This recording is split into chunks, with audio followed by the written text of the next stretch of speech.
There is a moment in Pharloom when Hornet draws silk across her needle and plays a few low notes beside an enemy that has forgotten how to be itself. The creature stops. Its body sways as if some older part of it has heard a name spoken from very far away. Then a thread appears above its shell, almost too fine to notice, drawn upward at an angle toward the sleeping power beneath the citadel. The enemy was never wandering without direction. It was hanging from an invisible string. Later, when that power is torn from the kingdom, the string no longer appears.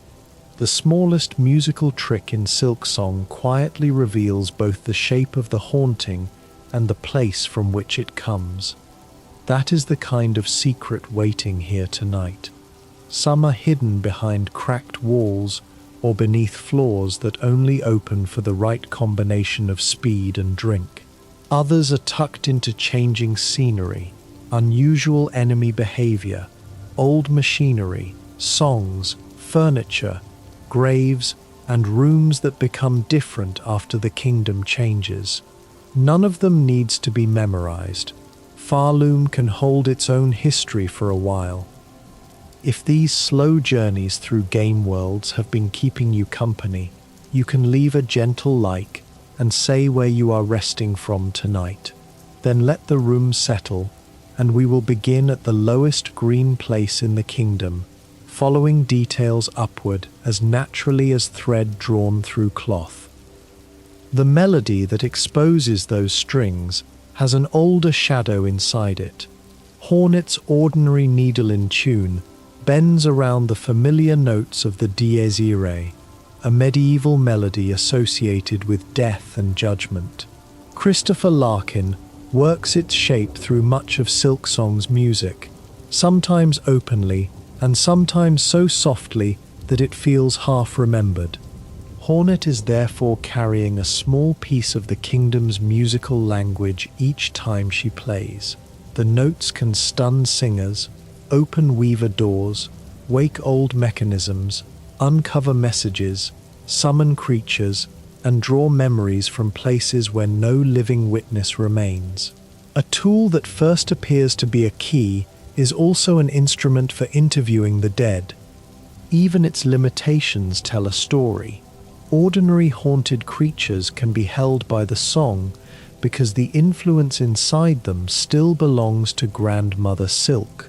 Black-threaded and plasmified creatures do not stop. Their bodies have passed under other forces, and the old tune has lost its authority over them.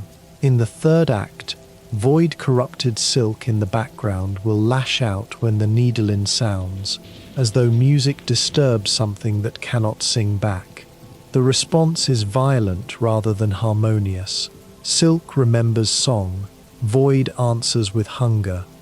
The needle-in changes its voice in certain places.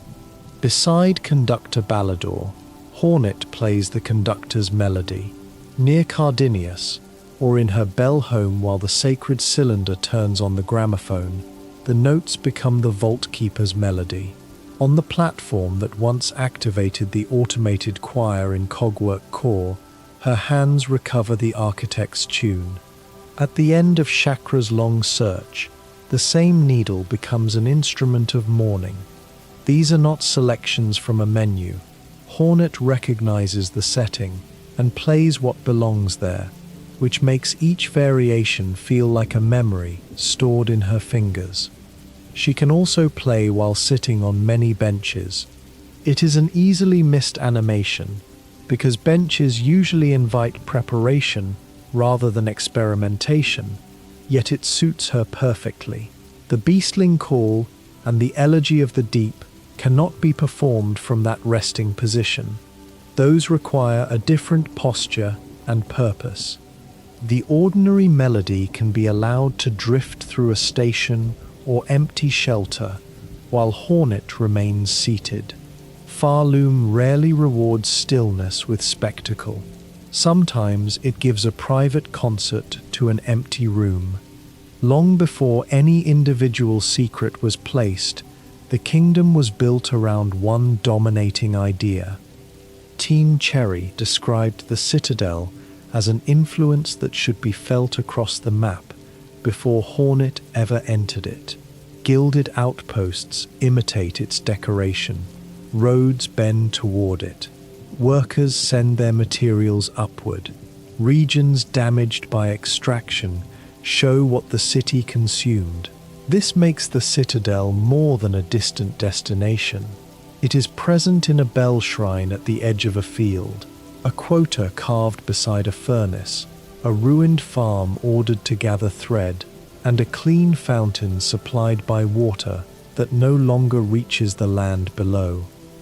Pharloom was designed as connected space rather than a row of isolated challenges. That philosophy explains why a practical beginning became part of the ecology. The marrow was once intended to introduce Hornet, but her speed and unusual downward strike asked for a gentler first room. Moss Grotto was created to give her body time to make sense, without turning the opening into a corridor of instructions. Once the grotto existed, it suggested a wider mossland beyond the citadel's strongest reach. A need for kindness at the beginning became a geographical fact about where green life could still survive. Hornet does not land there gracefully. The fall from her broken cage leaves her weak enough to stagger several times through the first caves. Her exhaustion is not represented by a permanent statistic or a speech about injury. It interrupts her movement. After she leaves the grotto, the bouts stop. The body has recovered, and the detail quietly disappears. It is a small refusal to treat a fall from the sky as a harmless opening flourish. Moss Grotto looks peaceful, partly because the smallest creatures are genuinely protected. Mossmeres move slowly and pose little danger. Moss mothers are much more aggressive, and their behavior suggests why the young survive in such numbers. The calm is not an absence of violence. It is the result of mothers making the cave dangerous to anything that threatens their brood. Even the first forgiving ecosystem has teeth hidden beneath its leaves. Close to Hornet's landing place, a false wall conceals Marrowmore. Finding it early turns an apparently safe nursery into a reminder that older hunger waits behind the moss. Returning much later reveals a different image. In the third act, Marrowmore lies dead, while a black-threaded moss mother has appeared elsewhere in the grotto. The secret room does not simply reset for another encounter. The kingdom's new disaster has reached down to its sheltered foundation and rearranged which creature gets to remain alive. The great shaft running through the grotto is easy to read as a convenient route until the map is considered as one physical object. It rises through Bone Bottom and continues toward the blasted steps, joining the low green cradle of the journey to the dry pilgrimage far above. Cages hang over portions of this vast emptiness. Someone looking down from the upper road is suspended over places whose inhabitants may never see the holy crest. Pharloom's promise of ascent is built beside the constant possibility of falling all the way back through its history. At the top of the grotto stands a chapel whose congregation has already gone. The spiral symbols, empty benches, and moss-covered stone suggest that worship once had a local home here. Then the faithful departed for the citadel, leaving the chapel maid to tend a building that no longer needed tending. A moss mother eventually nested in the basement. The chapel did not become vacant when religion ended. It became vacant when religion moved upward and became grander. The recipes carved inside the ruin darken that migration. One formula calls for masks, heated stone, and fresh shells taken from fallen pilgrims. Another asks for living pilgrims to be hung and drained. The ingredients are presented with the plain rhythm of craft. as if suffering were simply another material to measure.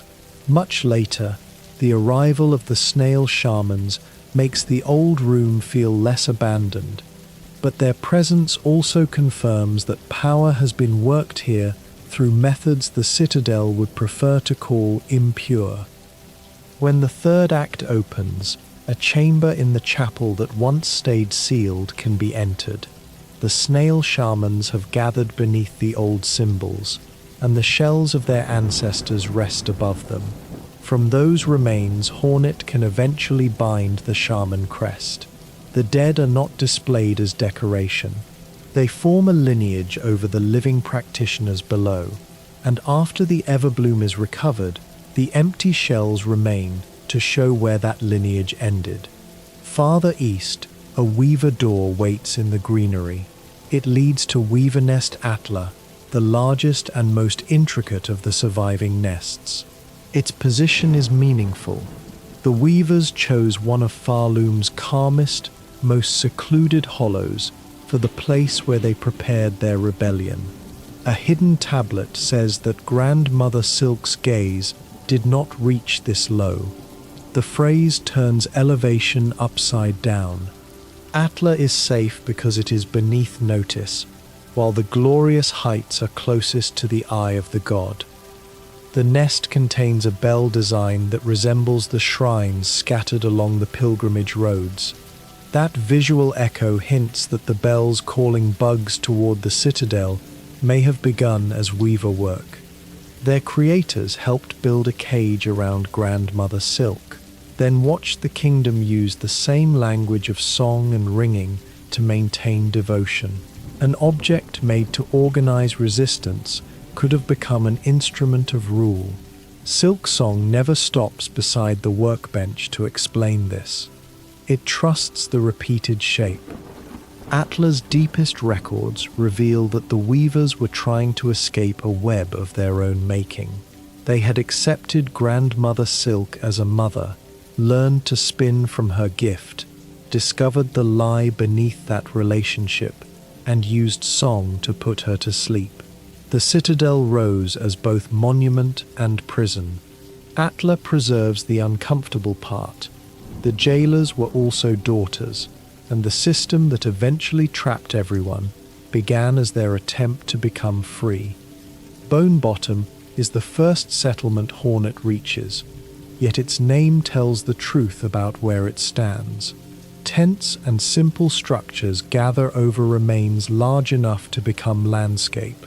This is not a town beside an ancient ruin. It is a town living at the lowest edge of a kingdom supported by dead shells. Lamps, merchants, cooking pots, and the wish wall bring ordinary warmth to a foundation that should feel impossible. The wish wall itself changes as the town does.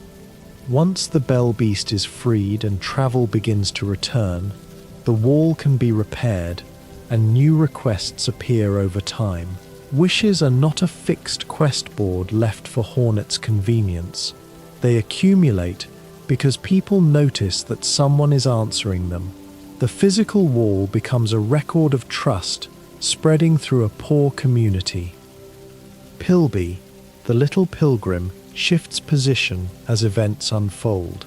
A fearful traveler can leave after Hornet arrives with the bell beast, while another quiet figure may later occupy the space. Small changes of residence make Bone Bottom feel less like a shop screen and more like a crossroads. People hear bells, make decisions, leave for the road, and sometimes fail to return. Hornet may be the most unusual arrival, but she is never the only life moving through town. The Bell Beast is first encountered as part of the Marrow's obstruction, cocooned and controlled. Once freed, it becomes the great warm engine of fast travel.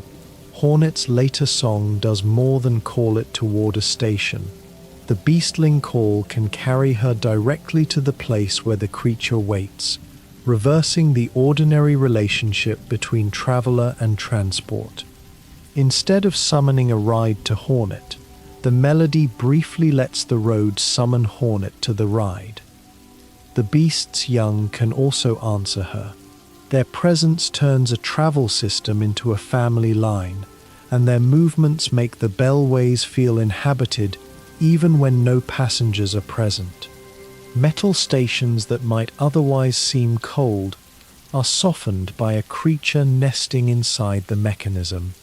Pharloom's technology often survives because something living has made a home in it. The marrow begins just beyond Bone Bottom, and its roads expose the scale of the ancient dead. Bridges pass through ribs and skulls. Tunnels have been cut around remains too large to remove. Citadel tablets call these shells noble foundations, asking pilgrims to honor those who supposedly gave their lives to bear the kingdom's weight.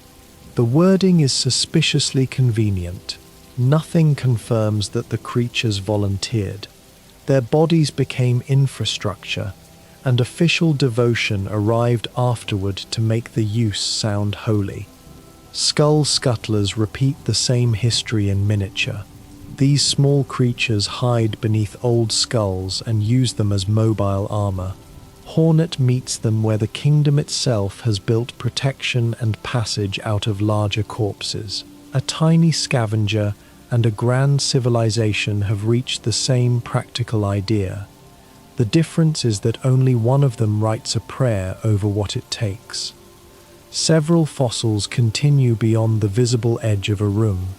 They are not neat museum pieces framed for inspection. A spine disappears into rock. A curved shell becomes ceiling. A jaw is mistaken for a tunnel until its teeth come into view. The uncertain boundaries help the marrow feel older than the path through it. Hornet is crossing a fraction of something that the screen cannot contain. One tablet in the marrow is written in a very different voice from the citadel's polished instructions. It describes something present in air, water, shell, gut, and heart, pulsing between life and death. The broken observations sound like field notes from someone who noticed the haunting as a physical invasion and kept looking past the point of safety. Among hymns and work orders, this frightened little record is one of the first signs that somebody tried to understand the kingdom's illness rather than worship around it. Grindel's cell is another early interruption. He can be freed here, but Silksong is careful enough to account for leaving him behind. If Hornet later reaches the slab without opening the marrow cage, the thief still turns up in prison. His path does not depend on rescue. He finds his own way out and gets arrested again, which is both funny and completely consistent with the life he has chosen. After Grindel leaves, Lottie can take over the old cell and transform it into a pin game. A place built to hold one troublesome bug becomes a small attraction managed by another. The iron bars remain, but their meaning changes through use. Pharloom is full of ruined structures, yet it is also full of people repurposing whatever shelter happens to be available. The path to Hunter's March carries an unusually honest warning. Its difficulty rises long before the main road requires Hornet to enter, but the platforming is still possible without swift step. The route is not locked behind a glowing prohibition.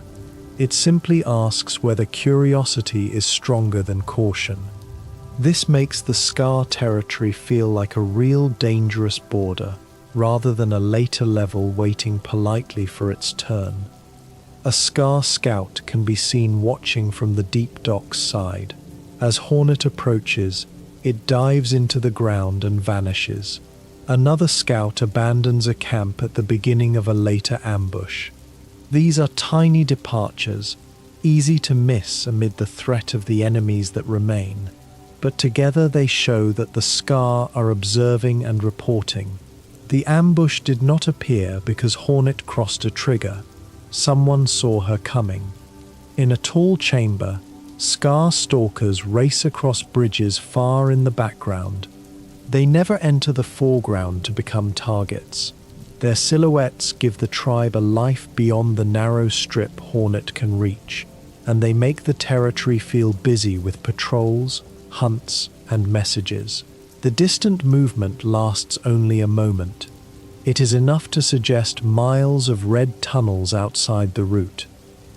If Hornet enters early enough, Chakra joins one of the central battles. If too much of the wider world has already been explored, the cartographer no longer arrives. The difference makes the encounter feel like two journeys briefly sharing the same hour. Chakra was nearby when Hornet needed help, or she had already moved on. Friendship in Pharloom is often a matter of crossed paths, rather than permanent companionship. After fights, tiny ants emerge to retrieve fallen Scar bodies.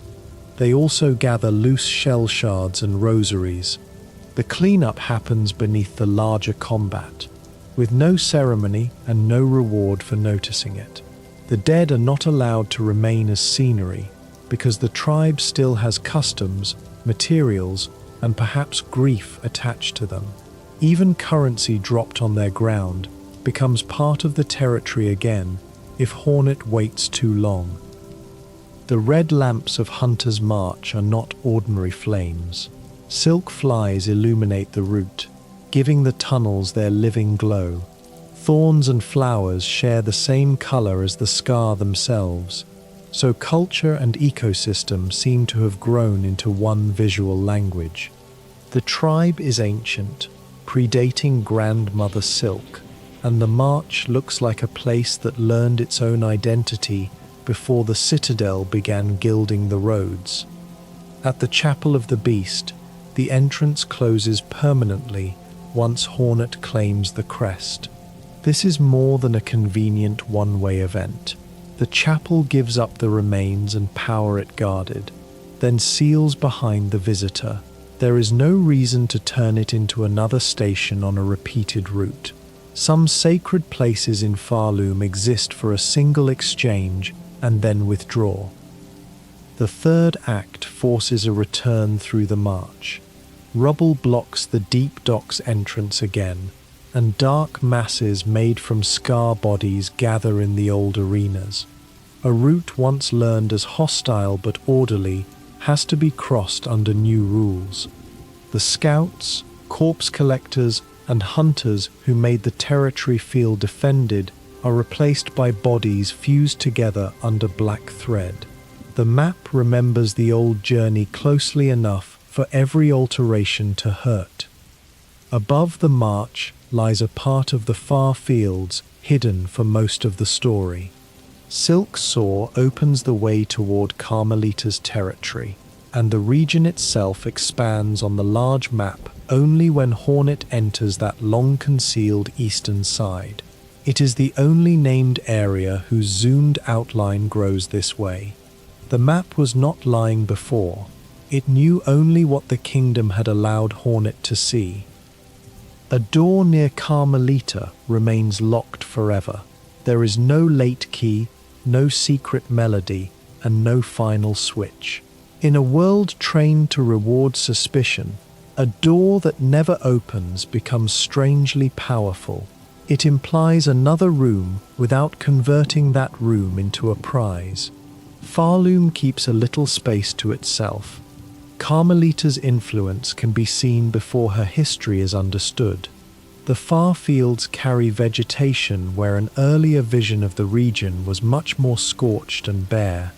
Within the story, the growth is tied to the Scar Singer's enduring song. She kept her people resistant to the haunting, while helping green life hold to the land.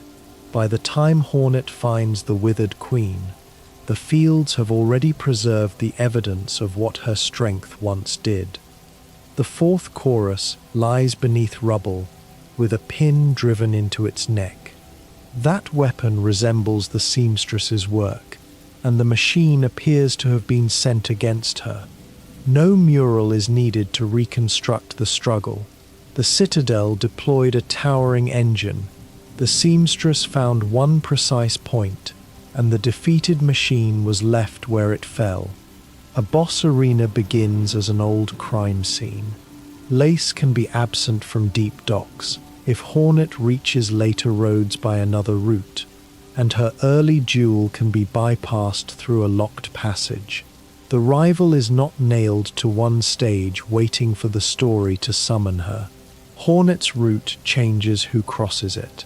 Silksong hides several such acknowledgements in its geography, making sequence feel less like breaking order and more like arriving at a different version of events. Weavernist Syndril contains one of the most playful pieces of Weaver engineering. Speed plates and a long run teach Hornet to move through the nest as though following a loom's shuttle. The reward, Silk Speed Anklets, extends that idea outside the chamber. When the anklets are combined with flea brew in the right place, Hornet becomes fast enough to trigger a concealed floor and drop into a room containing the rune harp. The secret does not ask for a late attack or a key. It asks her to become slightly more reckless than the floor expected. From that hidden side of Syndril, the view reaches toward the wasteland and reveals how far the weavers imagined traveling. A nearby rune depicts paths leading away from Pharloom. Their nests were never only bunkers, they were stations in an escape. The descendants who eventually reached Hallownest followed a desire already scratched into the walls of home. The far fields also preserve a quiet lesson in air. Furtids can carry Hornet upward, making living creatures part of traversal. Wind and cloth lift her across spaces that solid ground cannot bridge. Deep docks teaches movement beside fire and metal. The fields teach surrender to currents. The kingdom's secrets are often found when Hornet stops insisting that every path must be climbed under her own power. Before the wind carries the journey onward, it is worth following the heat beneath those fields back to its source. Deep docks is introduced as a furnace, but the quantities carved into its tablets show an industry. Smoker rock and sweet smelt are measured in timed shipments. Every worker is expected to send a mark of loyalty along with the material. The citadel does not distinguish between what a bug extracts and what a bug believes. Ore and obedience travel upward in the same order. The workers wear bell-shaped helmets whose wide rims protect them from falling stone and blows from above. It is a practical design that also turns each laborer into a small imitation of Pharloom's sacred object. Even underground, bodies are made to resemble the bells of the city. The helmet keeps a worker alive while announcing who owns the labor. Much of the docks continues beneath the molten lake. The visible platforms are only the upper ribs of a larger industrial body, and sealed channels suggest processes happening below the orange surface. The region feels less like a natural cavern with a forge inside it than a factory that has spread until the cave itself became equipment. Heat is no longer weather. It has been organized. Forge Daughter descends from an old line of smiths. The citadel gave her family status in exchange for service, a familiar bargain in Pharloom. A local craft is honored just enough to be absorbed. She is not haunted like the workers around her. Ballo also keeps his mind. Their resistance suggests that constant proximity to sacred metal and skilled making created lives the haunting could not flatten in the usual way, though the story wisely leaves the cause uncertain. Playing the needlein near a workbench draws out a memory of endless heat and the fury of the land. The voice does not remember a particular blade. It remembers labor as climate, a lifetime reduced to flame, striking, and demand. A bench covered in tools becomes more revealing than a royal archive, because someone worked there long enough for pain to soak into the place. The flintstone barrels later found inside Whitewood connect these distant institutions. Material mined and processed below is burned in the citadel's crematorium. The docks supply the ward that disposes of failed patients, making the kingdom's vertical economy visible in a single repeated container. A barrel near lava and a barrel near a furnace belong to one chain of extraction, treatment, death, and reclamation. The older shape of deep docks also survives in faint traces. During development, it was imagined in connection with a diving bell and routes under lava. The final region keeps enough depth, pressure, and heavy machinery for that ancestry to be felt even before a later descent gives the bell a darker purpose. Environments in Pharloom often retain the mood of discarded ideas without displaying them as leftovers. Climbing from fire into Greymore changes every sound. Rain falls in a cavern broad enough to contain weather, and distant towers turn like tired windmills. Those towers once stood over farmland. The citadel ordered the keepers to stop tending crops and catch the silk dregs drifting down from above instead. A place that fed people was converted into a place that recovered waste from the wealthy city. The workers explain the whole process through their tools. Dreg catchers pull fallen silk from the air. Thread rakers gather it into manageable lengths. Silk snippers cut and spool the material inside the towers. Their designs are not three random enemy silhouettes. They are stations on an assembly line. Under the haunting, each bug continues the one motion assigned to it, long after the reason for the harvest has begun to rot. The work litany asks them never to tire, hunger, or falter. It sounds devotional until the bodies outside are seen repeating their labor without rest. The prayer has become literal in the worst possible way. Grandmother Silk grants the workforce what the words demanded, removing the freedom to stop. Greymoor's constant rain makes the silk harvest feel especially wasteful. The dregs fall into mud and damp machinery, yet the quotas continue. Fine thread, twined thread, oath of fealty, everything is counted. The citadel's elegance depends upon labor performed in a field whose workers may never enter the halls they maintain. Gold above is supported by wet hands below. Moorwing was bred large to catch workers who fled. Its size is not a natural accident. The city turned a local might beast into border enforcement, and when the wranglers died, the creature continued hunting tenders and pilgrims alike. If Hornet bypasses the encounter by traveling with the flea caravan, Moorwing relocates near another station. The animal is not erased because its gatekeeping purpose was avoided. It goes looking for another road. The caravan route itself changes the arrival in Belhart. Finding enough fleas allows Hornet to travel with a wandering community and slip past a threat that solitary strength would normally have to face. The fleas turn rescue into mobility. Every member brought home makes the caravan more capable of carrying someone else. Halfway home holds the moor's warmth inside a weathered tavern. Finishing the crawbug problem adds a huge scarecrow to its roof and clears the nearby infestation. The reward is environmental, visible each time the building comes back into view.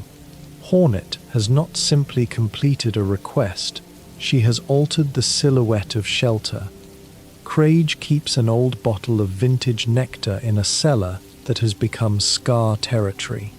Retrieving it turns a luxury drink into a small archaeological expedition through the tavern's hidden foundation. When the walls burst and the arena grows, the cellar proves much larger and less domesticated than the room above suggests. Hospitality rests on a space it no longer controls. Chakra's camp beside Craw Lake can serve as a temporary bench. Progress too far and she leaves, taking that convenient rest with her. The missing bench is a lovely expression of friendship as presence.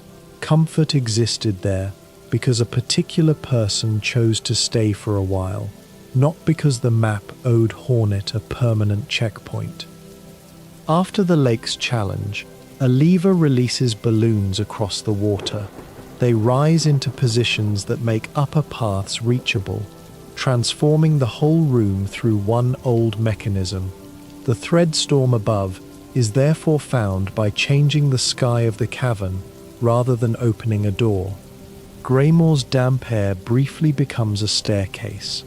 Much later, a summons can arrive while Hornet rests on certain nearby benches. It leads to the Court of Craws, where common pests have arranged a jury, a lord, and a justice inside a locked house. The joke works because the region has spent so long treating craws as vermin. Hidden behind one door, they have institutions and ceremony of their own. At the halfway home, the Needle-in first draws out a memory of warmth, food, and a light kept for travelers. In the third act, the same place remembers itself as the last warmth. Only a few changed words are needed to make the tavern smaller against the dark.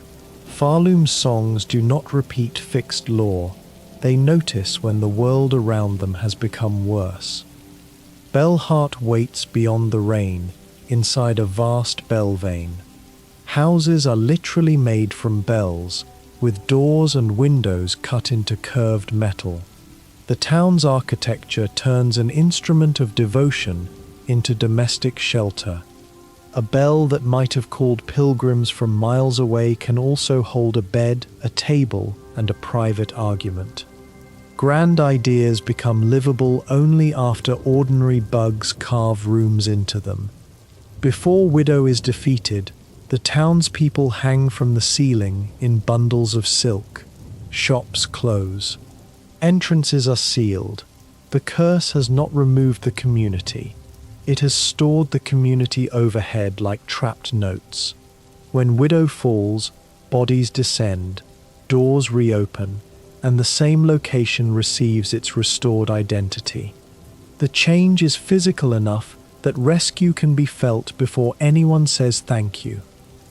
There is normally no opportunity to play the Needle-in for Haunted Bellheart, because defeating Widow is how Hornet acquires the instrument. Yet hidden dialogue for that impossible state still exists. Through unusual sequence manipulation, the suspended town can be made to sing. The developers wrote a memory for a circumstance the ordinary journey prevents, as if Pharloom's rules were expected to be tested by someone stubborn enough. Hornet eventually receives a bell home of her own.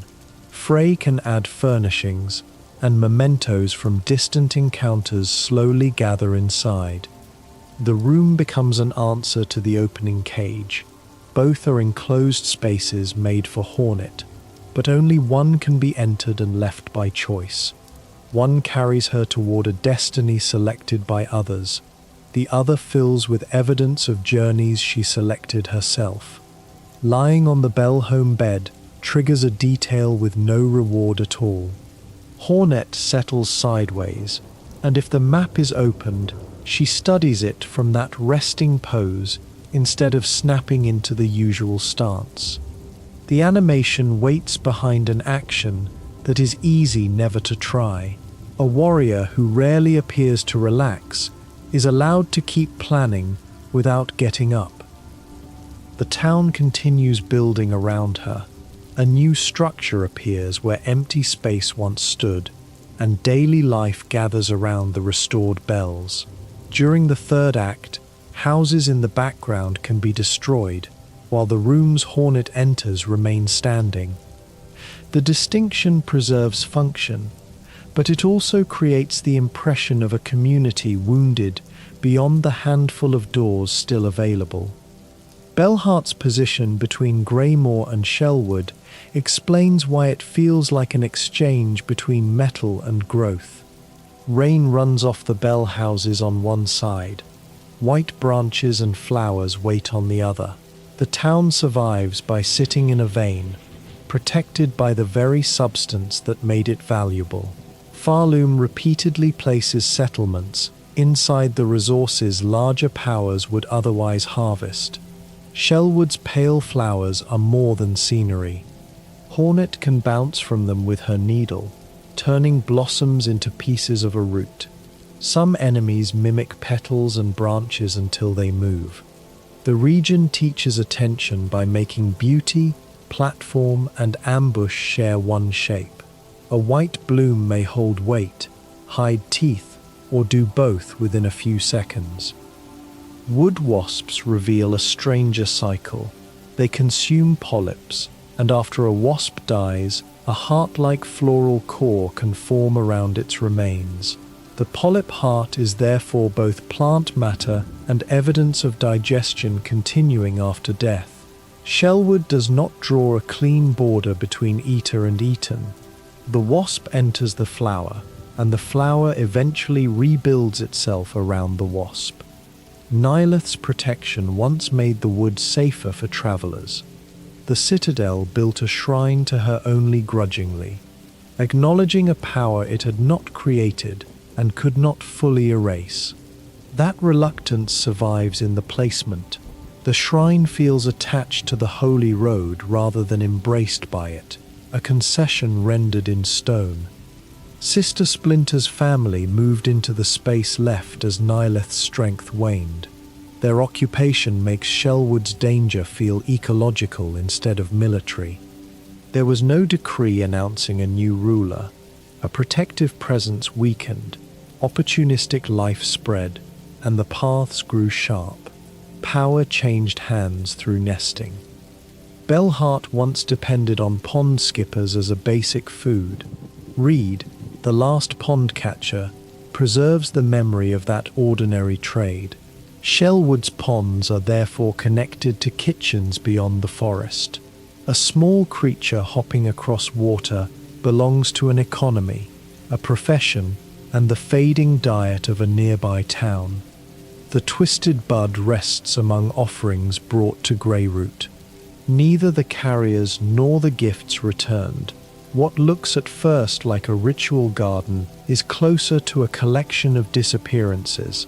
The curse that binds itself to Hornet has been fed by pilgrims who believed they were leaving something with a holy figure. Their absence is part of the offering. Once taken, the bud forces the cursed crest into place and removes access to ordinary tools and silk skills. The effect does not sit quietly in inventory. It changes how Hornet can live until the curse is answered. Shellwood's hidden religious history becomes a mechanical burden carried out of the forest. Weaver Keelal's old protection reaches another group: sinners, weak travelers, and bugs made vulnerable on the road. A needle-in message near the bound remains speaks of warding passers-by through fear. The figure that looked like a predator may have used terror to keep greater predators away. Pharloom often buries kindness inside shapes official faith would call monstrous. The wormways below were once a pilgrim route, then abandoned to the Groms. Burrowing bodies reshape corridors, so the road feels less permanent than stone suggests. Weavernist Khan sits among those living tunnels as another mark of Weaver dispersal. Each nest is adapted to its region. Khan does not feel like Atla copied underground. It feels like a culture learning the habits of worms. Zango's experiments introduce plasmium to the area. Seeds planted in earlier acts alter the creatures later, transforming groms and gromlings into new plasmified forms and covering rooms in cocoon growth. Hornet recognizes the scale of change as something like the infected crossroads of Hallownest. That comparison is rare and personal. She has seen a familiar kind of ecological takeover before, even though its color and cause are different. Plasmified creatures no longer answer the Needlin's authority. Their changed biology has placed them outside Grandmother Silk's simple control. In one room, the new cocoons do more than mark a plot development. They show that competing transformations can occupy the same kingdom, each rewriting bodies according to its own logic. Near the old route, a dead bug's purse waits where no owner can return for it. Elsewhere, a lifeblood cocoon adds another blue trace to a region already changed by plasmium. These small caches are easy to treat as supplies, yet their placement suggests travelers who prepared, hid something, and did not come back. Exploration is full of other people's unfinished precautions. The climb toward the blasted steppes passes from living tunnels into a landscape that looks ancient and dry. It was not always so. Team Cherry described the region as a lush coral place brought forward through time and eroded. Within the world, dried formations still hold the curves of water-grown life. The desert contains the silhouette of its vanished sea. The citadel's consumption helps explain that change. Water and resources are drawn upward, while the pilgrimage route below becomes harsher. Coral under dust is the quietest accusation in the region. No character needs to stand beside it and say that something was stolen. A reef has become a staircase. Squirms are chosen from birth, aged into judges, and stationed to decide which pilgrims are too sinful to proceed. Their whole lives are narrowed toward a gatekeeping role. When the Needlin sounds, squirms sing, linking their judgment to the same power that drives the faithful upward. They are not impartial guardians at the edge of religion. They are another chorus trained to enforce it. The last judge is said to have held the road for generations. Her age turns the trial into something older than any pilgrim attempting it. She does not know the individuals she condemns, only the standard she was formed to preserve. The long service looks noble from a distance and unbearably lonely up close.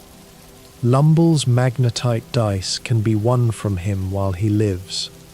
If the chance is missed, the same object can later be found beside his body. The reward changes from a prize shared through play to a possession recovered after loss. Pharloom rarely deletes an item when its owner dies. It changes the emotional cost of picking it up. At the far edge, a message from the pinstress appears only after the kingdom has shifted, inviting a worthy challenger toward Mount Fay. The note turns the Stormwood Mountain into a continuation of an older martial conversation. She has not been waiting in a sealed arena forever. She leaves word, travels, and expects Hornet to understand. The central chasm in the steppes lines up with the long fall through the lowlands. Cages hang in its open air, tying punishment at the holy crest to the darkness beneath Moss Grotto. Looking down is almost a reverse pilgrimage. The kingdom's layers collapse into one view. Judgment above, settlement in the middle, old green life far below. At Grand Gate, 5 bell shrines must be sounded before the entrance can be attuned. The solution is musical because entry to the citadel is not treated as unlocking a fortress. It is joining a system of resonance. The Needlin completes what the scattered bells begin, and the gate opens only when the road has been made to sing back to the city. The gate hall contains scales large enough to serve as platforms. Pilgrims were sorted here, with some directed upward toward the choir and others sent down into the underworks. The scales are not abstract decoration. Bodies and futures were weighed in the same chamber, and Hornet crosses the instruments as if walking over the bureaucracy itself. Repeatedly changing the great lift's direction can make it fail and crash to the ground. A machine built to raise the worthy can be destroyed through indecision. The hidden outcome feels almost mischievous, but it also strips the gate of ceremony. Beneath its gilded casing, ascent depends on gears that can be abused until they break. High in the shaft, Silksong reaches a shrine to Nihilith, guarded by Seth. The shrine's hidden position confirms the citadel's uneasy agreement with the old power of Shellwood. It honors her where ordinary pilgrims cannot easily visit, as though recognition was required, but public devotion was not.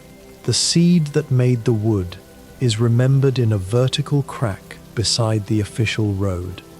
A breakable wall connects Grand Gate to the choral chambers. This quiet bypass reveals how close administrative entrance and sacred performance truly are. The border between outside supplicant and inside singer can be thinner than the architecture wants it to appear. One broken surface is enough to step behind the pageantry. Not every route beneath the city is allowed to shine. Sinner's Road was built around cages, butchered meat, and water already turning foul. Muckroaches were raised there because they reproduced quickly, even though they were aggressive, ravenous, pungent, and difficult to eat. The workers of Greymore needed a steady food supply, and quality mattered less than keeping laboring bodies alive. Roach servers prepared that meat while keepers controlled the breeding pens with spikes and swinging iron balls. Once the haunting takes them, their old duties continue among cages that no longer contain much. The name Sinner's Road encourages moral judgment, but the scenery reveals a logistical corridor. Its true purpose was feeding an exploited workforce with whatever could be produced cheaply. One toll bench has been strangled by vines until its payment mechanism jams. Hornet still has to pay, but she must also find a hidden route around the obstruction before she can sit. It is a perfect little Pharloom inconvenience. Rest is commercial. The machine is broken. Nature has reclaimed the front entrance, and the customer is expected to solve all three problems.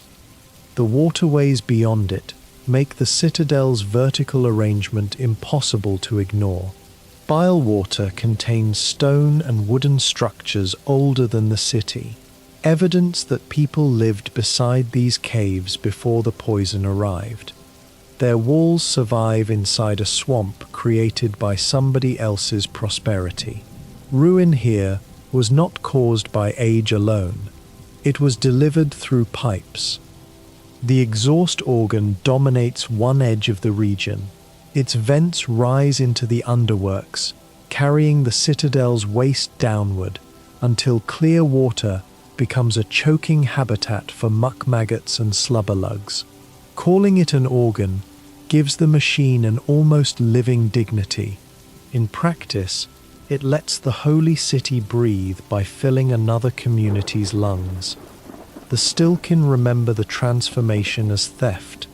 Their tablets speak of light, pins, waste, and a hatred that has outlived any individual offender. The tribe's traps and ambushes are not random swamp hostility. They are the culture of survivors who watched clean territory become a disposal channel and learned to attack anything bearing the shape of the power above. Their chief hoards souls, another adaptation born from living beneath a civilization that treats souls as fuel and medicine. A snail shaman came to offer alliance and was killed, the soul taken along with the gesture. Pollution has not made the Stilkin morally pure. It has made trust costly enough that even help can resemble intrusion. The eastern edge of Bilewater preserves Weavernest Merglin, broken and overgrown. Its tablet remembers a sister between salt and stone, building clever tools when weaver silk ran low. Wave-like ambience and the language of salt suggest that water here may once have belonged to a very different landscape, perhaps a bay or clear margin now buried under poison. The game leaves the old coastline as a possibility rather than a label. Inside Merglin, Hornet finds a ruined tool. It can later be repaired into silkshot, turning an object that seems exhausted into one of the sharper expressions of weaver craft. The route from ruin to restoration mirrors the nest itself. Its builders are gone, its environment has failed, but the idea inside the tool still works when another pair of hands understands it. At the far end of the poisoned region, water fed by Pale Lake remains clear.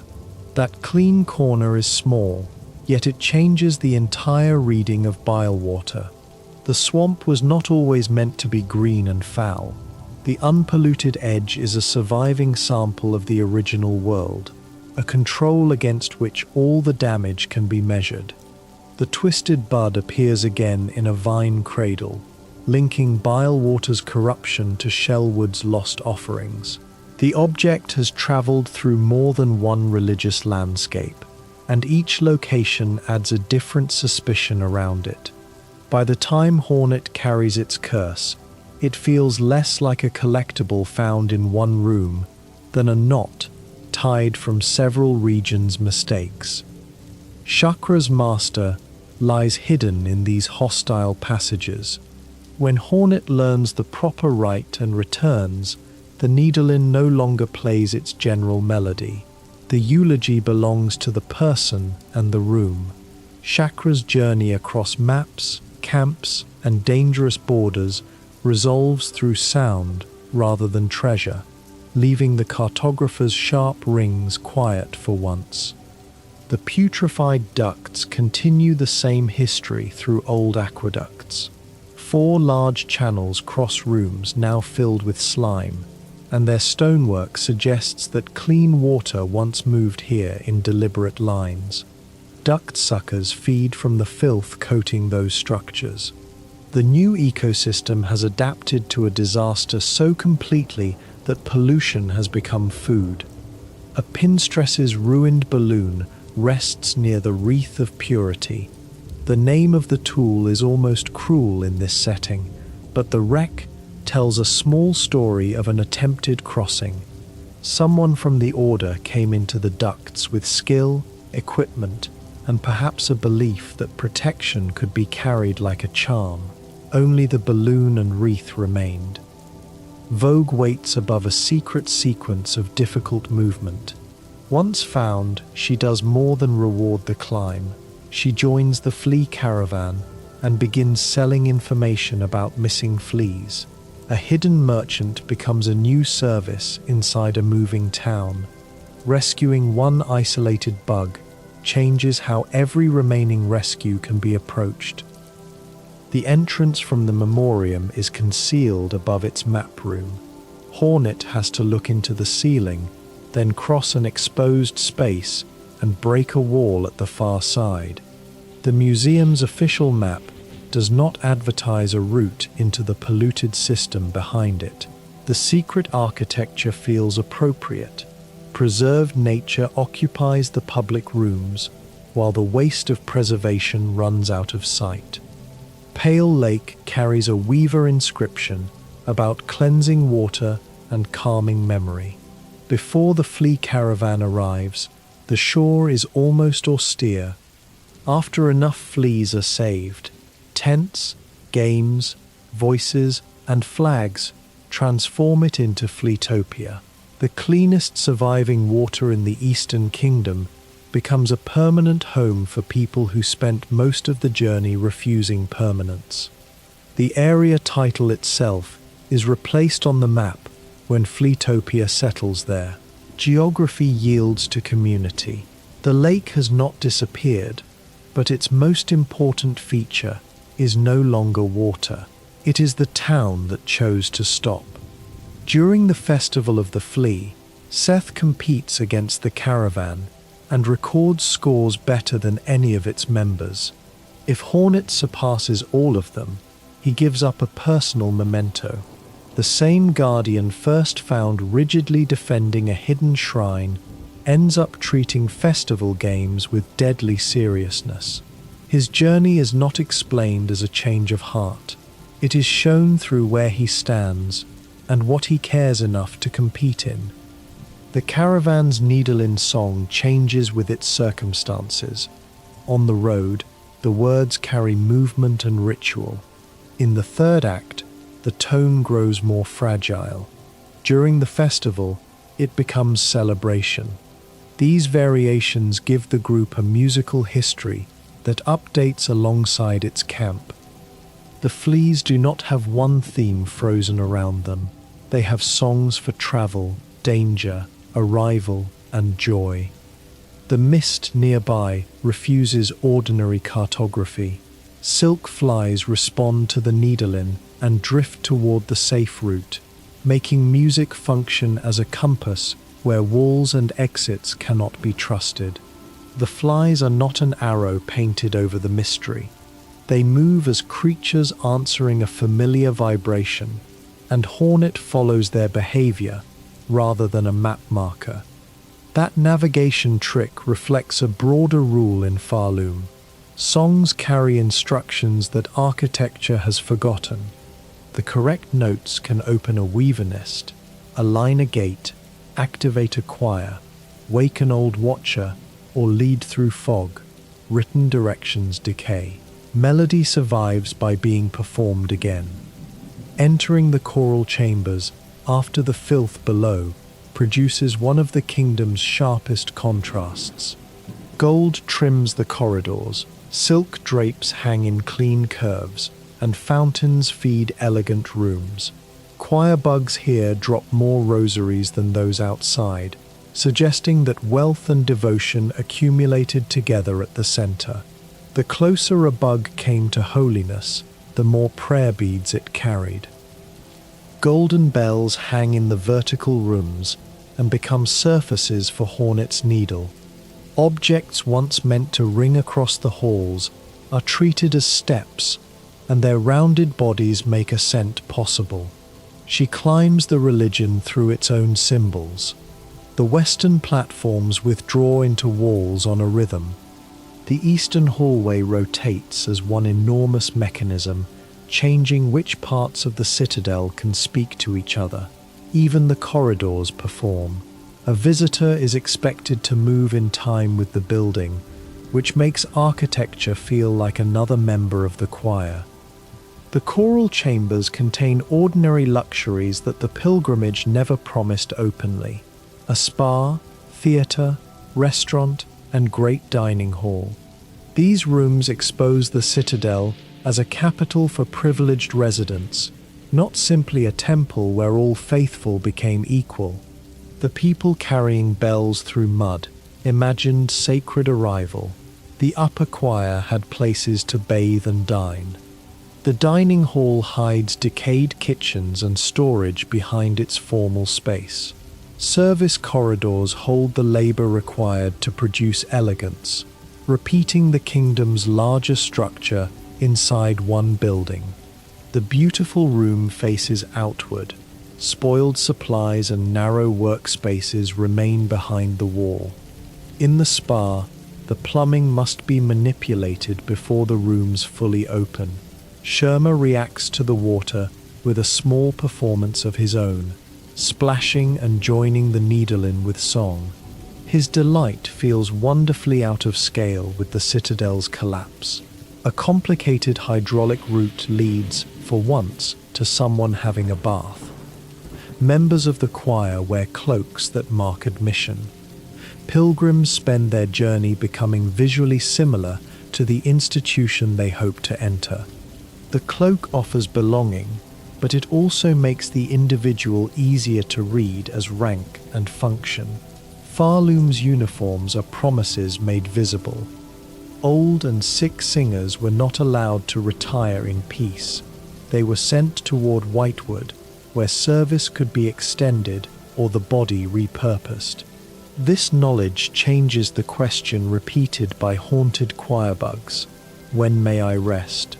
The city built its song around preventing the answer. Songclave slowly gains residents as Hornet completes requests and opens routes. Empty civic rooms fill with people who bring arguments, needs, and work. Like Bonebottom and Bellheart, it demonstrates that progress is sometimes visible as population rather than conquest. A safe place is one where more doors develop voices behind them. The grand bellway's music changes in the third act. What was once repose becomes reprieve, a subtle shift from ordinary rest toward temporary escape. The station is still functional, but calm now carries the knowledge that danger waits beyond it. The soundtrack changes one word's worth of emotional meaning without speaking a word. Above, the high halls contain more water than almost anywhere beneath them. Streams, fountains, and hanging gardens occupy the government quarter, while bile water chokes on waste and the blasted steps preserve dried coral. Placement becomes policy. Clean water has been carried to the bugs with the highest rank. The conductors knew the citadel's actual purpose. Most choir members believed they were serving holiness. The conductors understood that song was keeping Grandmother Silk asleep. Their rooms therefore sit at the meeting point of faith and administration. They governed a secret, whose survival required everyone below to misunderstand their work. Conductor Ballador lies among empty silk spools. The containers around his bed quietly connect his weakness to exhaustion of the material that sustained the system. He offers part of the threefold melody from a room already showing that the old order has used nearly everything it stored. The Rosary Bank gives physical form to the overlap of devotion and money. Beads offered in faith end up sorted and guarded in a financial chamber. The Rosary Cannon takes the idea to absurd completion, firing the kingdom's sacred currency as ammunition. Prayer can be counted, hoarded, and finally weaponized. Cogflies are made and stored in a workshop rather than nesting naturally in the halls.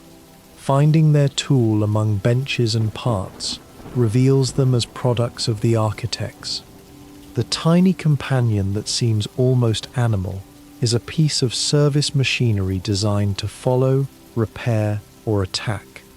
The claw maidens are suspended from threads connected to a central silk core. In their encounter, they continue arriving two at a time, and destroying one pair does not solve the room. The real answer is to reach the source from which they hang. The fight teaches the law through frustration. Attacking controlled bodies accomplishes little, while the controlling structure remains intact. Playing the needle in near that core makes it pulse and speak. The machine is not deaf infrastructure. It recognizes the language used to command the servants attached to it. Music exposes the command line hidden inside silk. A control room in the halls is reached by moving a laundry cart and using the space it reveals. The disguise is wonderfully domestic.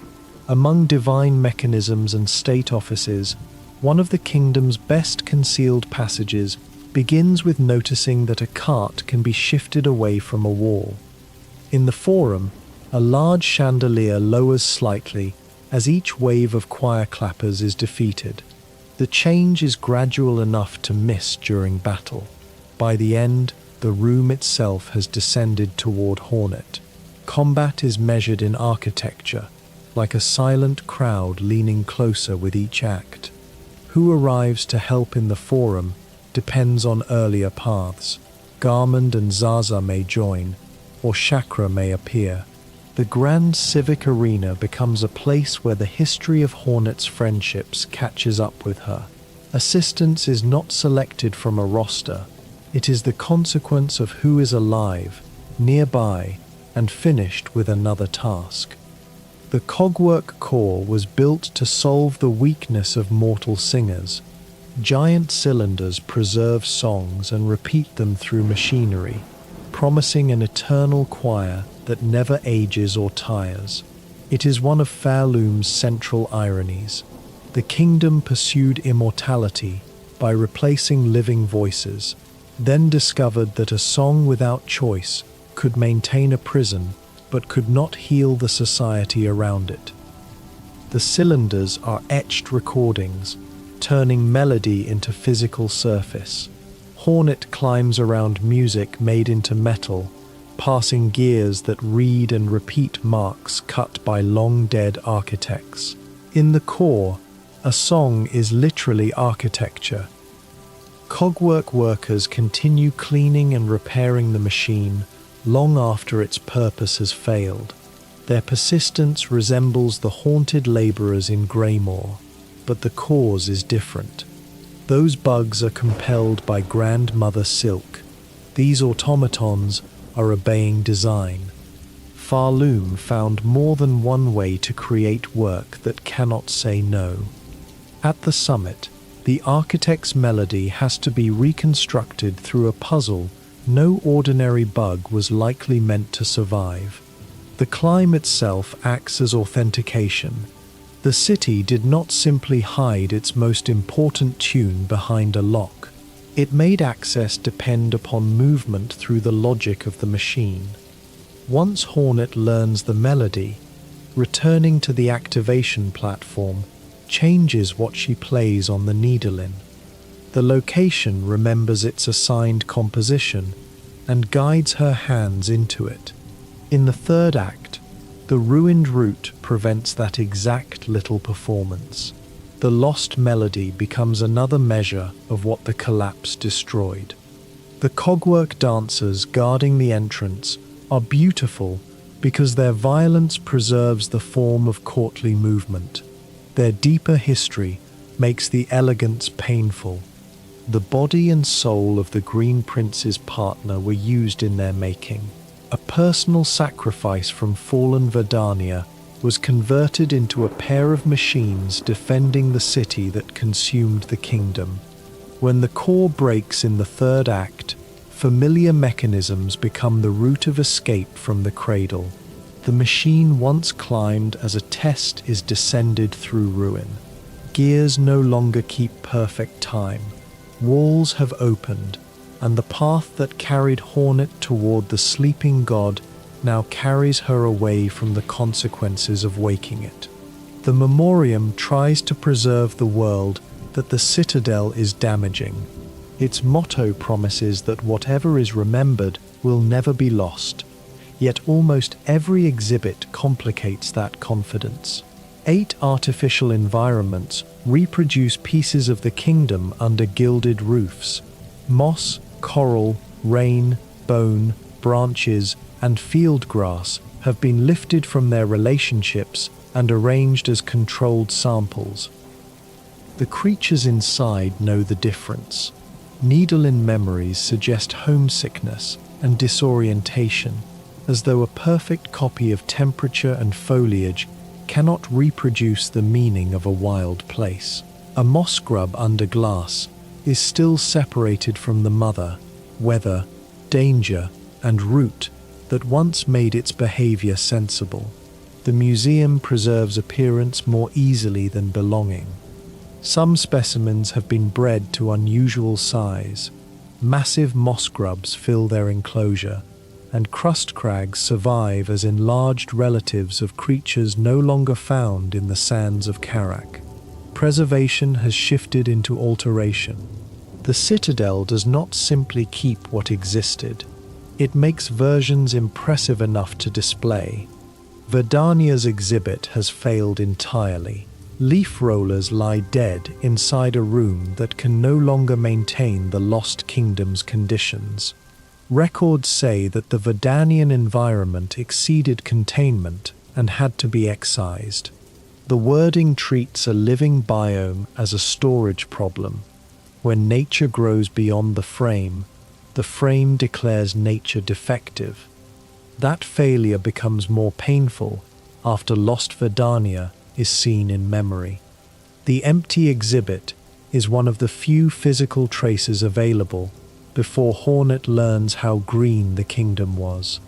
A dead room near the top of the citadel has been standing in for a whole country. The Craw aviary contains cages full of dead bugs and one huge flea. This flea can be reasoned with, and Hornet's journal response reveals genuine pleasure that violence was unnecessary. Her relief is easy to miss among the creature descriptions. It shows that observation, when allowed to become understanding, can interrupt the museum's habit of turning every rare life into a specimen. The hidden route above the map machine leads out toward the ducts. That placement makes the memoriam's contradiction architectural. One room catalogues Pharloom's habitats, while a passage in its ceiling opens toward the polluted runoff created by the institution's city. The museum and the sewer are neighbors pretending not to know each other. The whispering vaults preserve sound instead of bodies. Psalm cylinders can be carried to Cardinius and played, allowing prayer to survive as grooves and rotation. A library in a kingdom of song does not rely entirely on silent pages. Its shelves can speak. Cardinius unlocks a different needle in melody after receiving the sacred cylinder. If that cylinder later plays on Hornet's Bell home gramophone, the little house recalls the Vault Keeper's tune too. Knowledge has moved out of the holy archive and into a private room, no longer guarded by rules against idle wandering. The keepers considered the vaults sacred enough to punish anyone who wandered without purpose. Curiosity had to justify itself. The restriction reveals that the Citadel's archive was not built for open learning, even though it contained old prayers, rulers, histories, and records of the power at Pharloom's heart. Information was treated as another rank-dependent resource.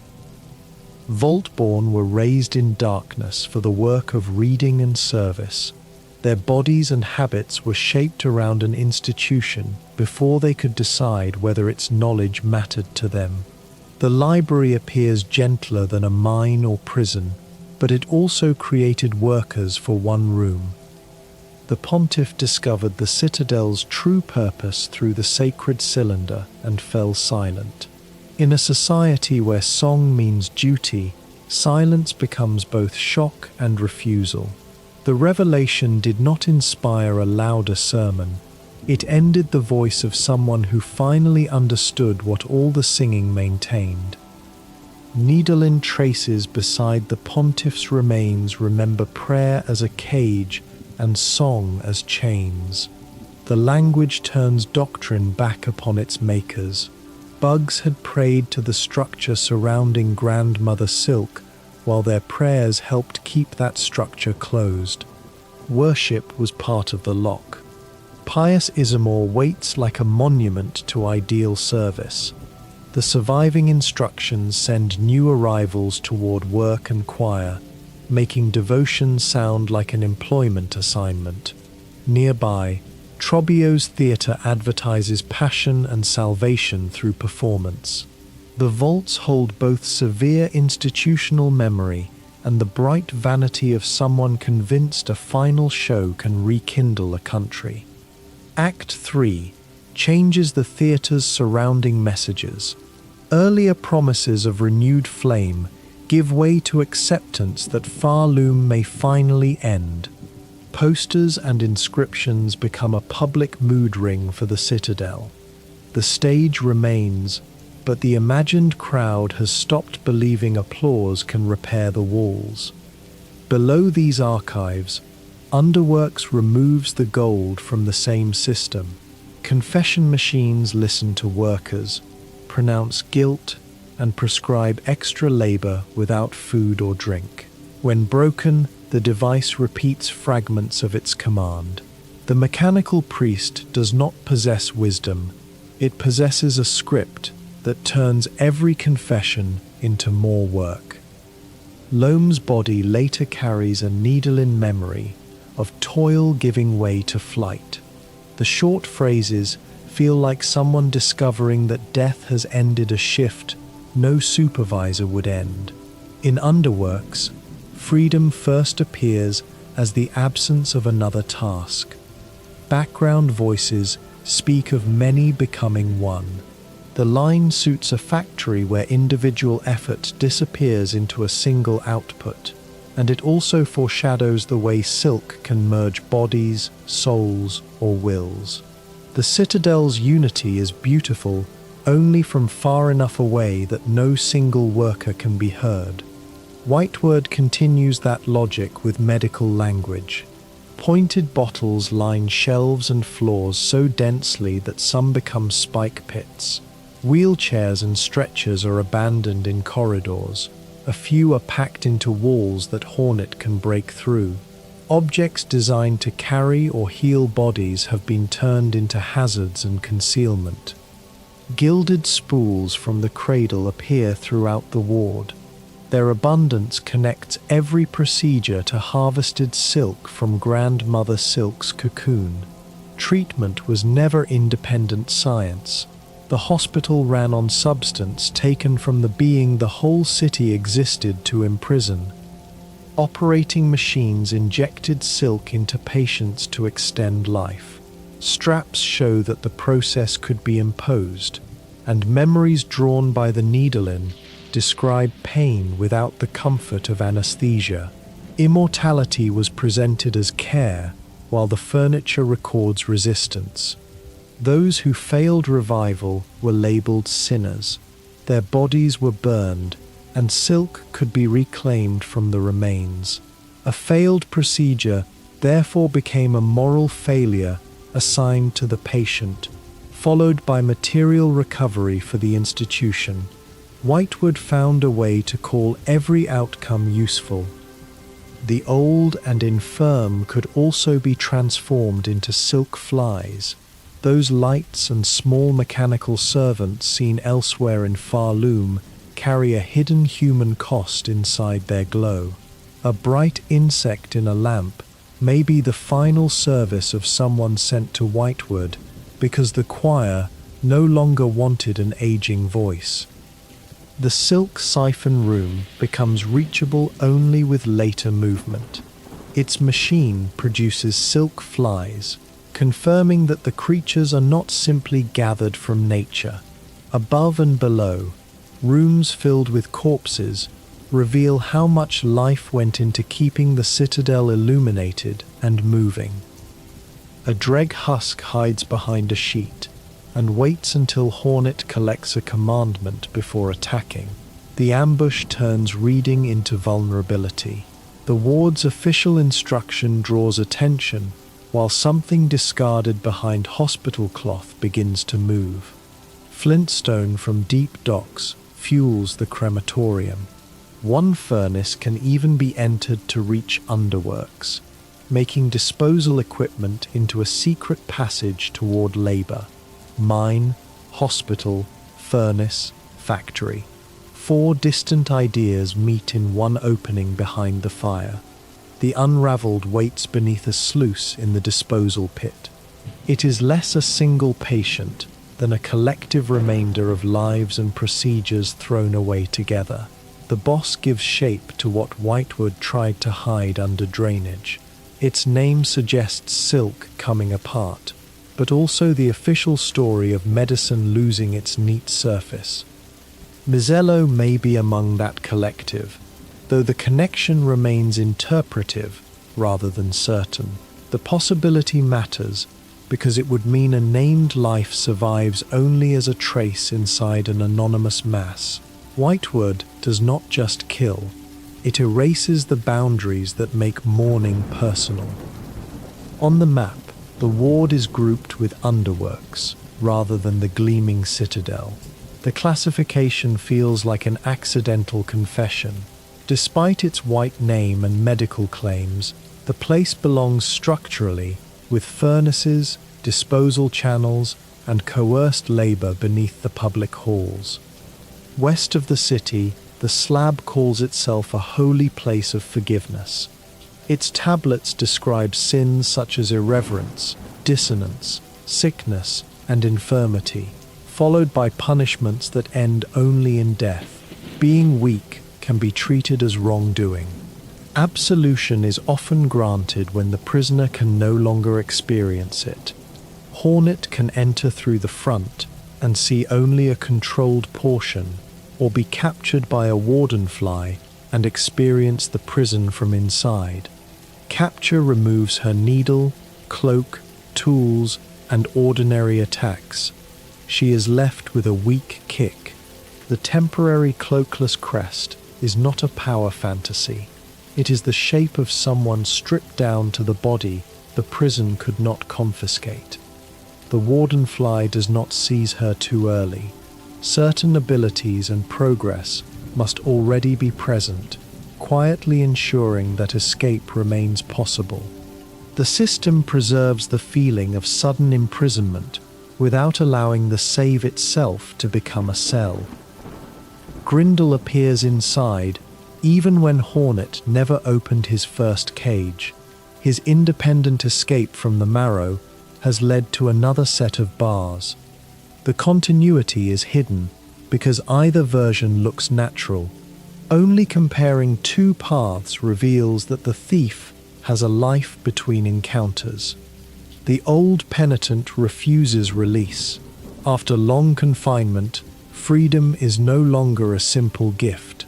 The response prevents the prison story from becoming a row of locks Hornet nobly opens. Some damage survives the open door. Outdoor cells border Mount Fay, exposing prisoners to cold severe enough to harm Hornet. The slab contains bodies and uses the mountain as part of the sentence. Weather becomes an unpaid jailer. The key of the apostate opens passages toward the first sinner, an ancient weaver punished for knowing the lie beneath the kingdom's creation. Her guilt has become so old that later jailers inherit the duty without remembering its meaning. The prison keeps the punishment more faithfully than the reason. The first sinner may also stand near the beginning of rune weaving, though the precise extent of her craft is left uncertain. Her cell ties forbidden knowledge to the oldest weaver techniques. A state founded by rebels eventually imprisoned someone for understanding the rebellion too clearly. The broodmother's infant returns after the battle and cannot be harmed. It is a tiny restraint inside a brutal place. The game permits the violent encounter, but does not turn the surviving young into another source of currency. Some bodies remain outside the economy of defeat. Mount Fay rises beside the prison as a completely different use of hardship. The climb is dangerous, yet no citadel judge has ordered it. A weaver message warns that communion with the creature above might bring insight or death. Choice changes the meaning of suffering. The mountain tests because Hornet decides to ask it a question.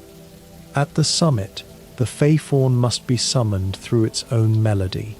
The creature chooses the gift, granting a cloak made with soft down that changes how Hornet moves through air. Pharloom's highest natural power does not demand worship or labor. It meets a song, makes a decision, and withdraws. Mr. Mushroom behaves differently on this mountain. Elsewhere the Needlin draws him from the ground, but near the Faefawn he can emerge and communicate beyond the instrument's usual range. Two strange beings appear to recognize each other across a space whose rules are not fully explained. The kingdom becomes briefly larger than its central conflict. Hidden above Greymoor's turning towers, Wisp Thicket offers another kind of ascent. Its entrance is a break in the ceiling reached through balloons and late movement, so the forest feels folded into darkness over a region already thought to be open sky. Pharloom can place woodland above weather without losing its internal logic. The only bench is trapped inside a hanging bag. Hornet has to cut it free before rest becomes possible. The image is almost comic until the other bags are understood. Burning bugs stored the remains and ashes of pilgrims in sacks throughout the thicket. A bench wrapped in the same shape turns comfort into one more object waiting among the dead. The burning bugs learned to control wisps, then built a great totem around an elderly member of their own kind. Father of the Flame is both idol and body. The structure represents a god while holding a worshipper at its heart, collapsing the distance between symbol, priest, and sacrifice. Their desired end is immolation.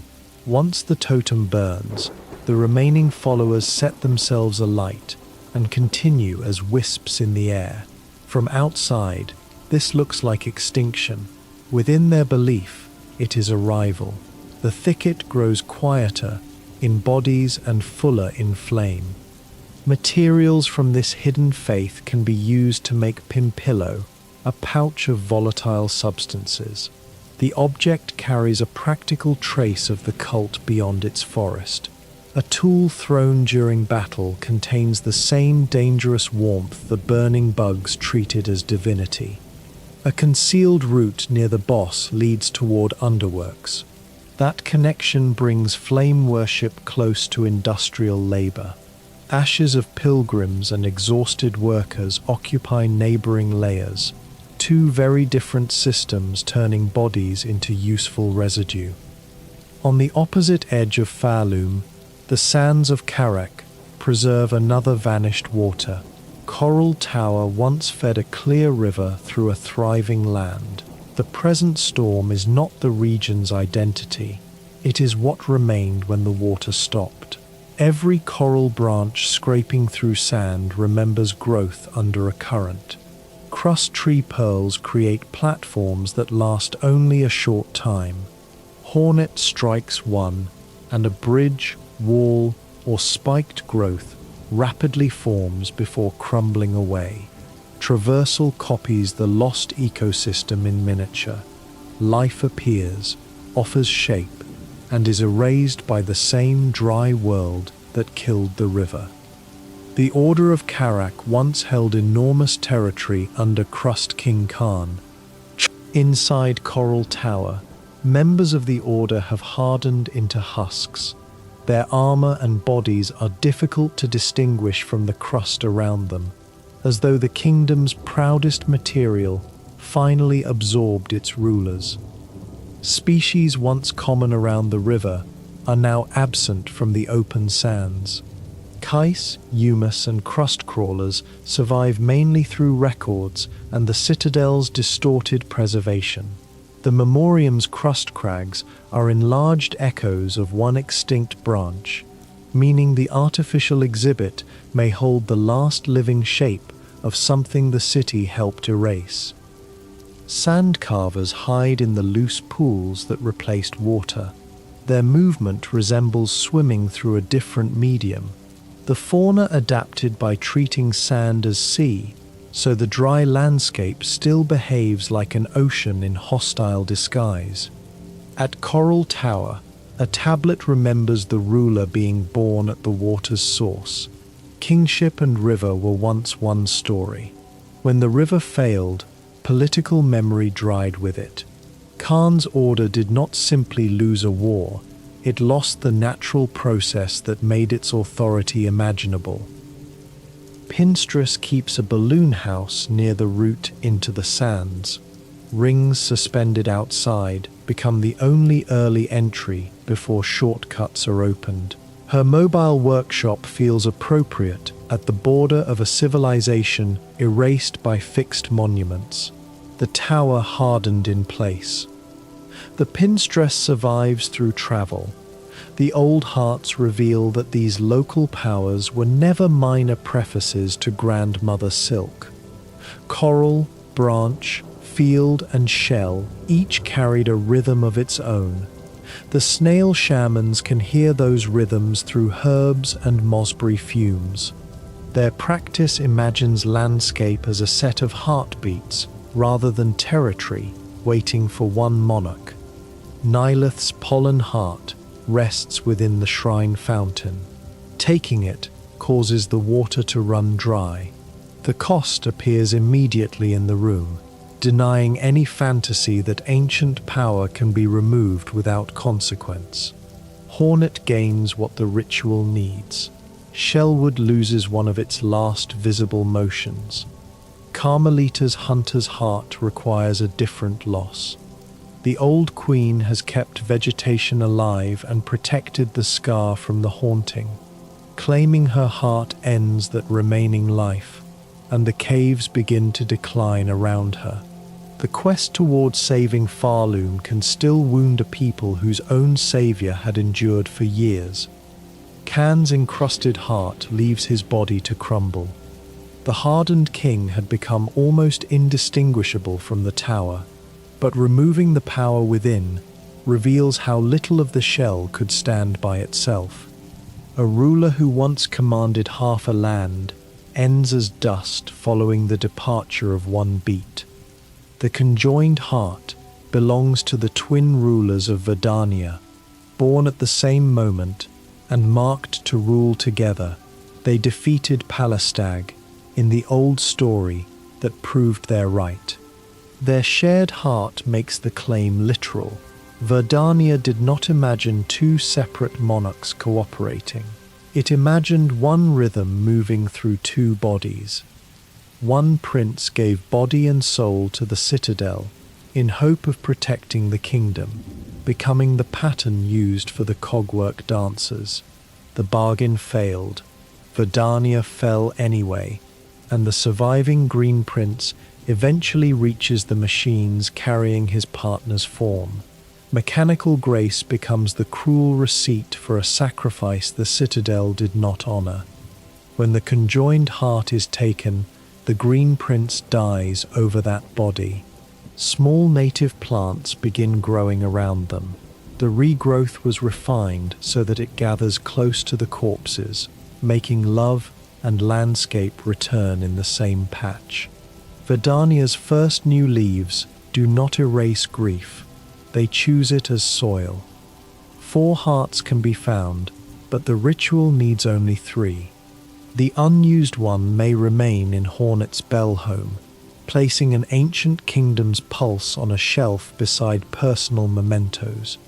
That spare heart turns completion into a moral residue. Saving every option means carrying one power home rather than spending it.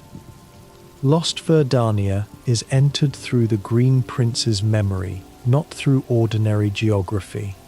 The present cave is barren. The remembered land is lush enough to feel impossible. Water, clover, green stone, and native creatures return for the duration of a song. Memory does not explain what was lost. It restores the conditions in which loss can be felt. The needlein helps find the memory's hidden orbs by lighting the edge of the view toward anything still missing. The instrument that uncovers voices becomes a directional sense inside recollection. Hornet is effectively listening for pieces of a place. 17 orbs unlock the deepest tablet.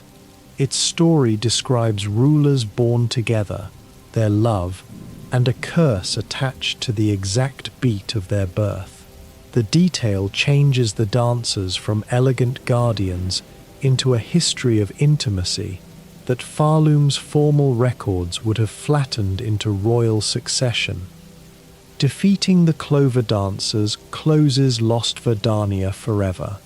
The memory cannot be farmed, revisited for comfort, or treated as a permanent restored zone.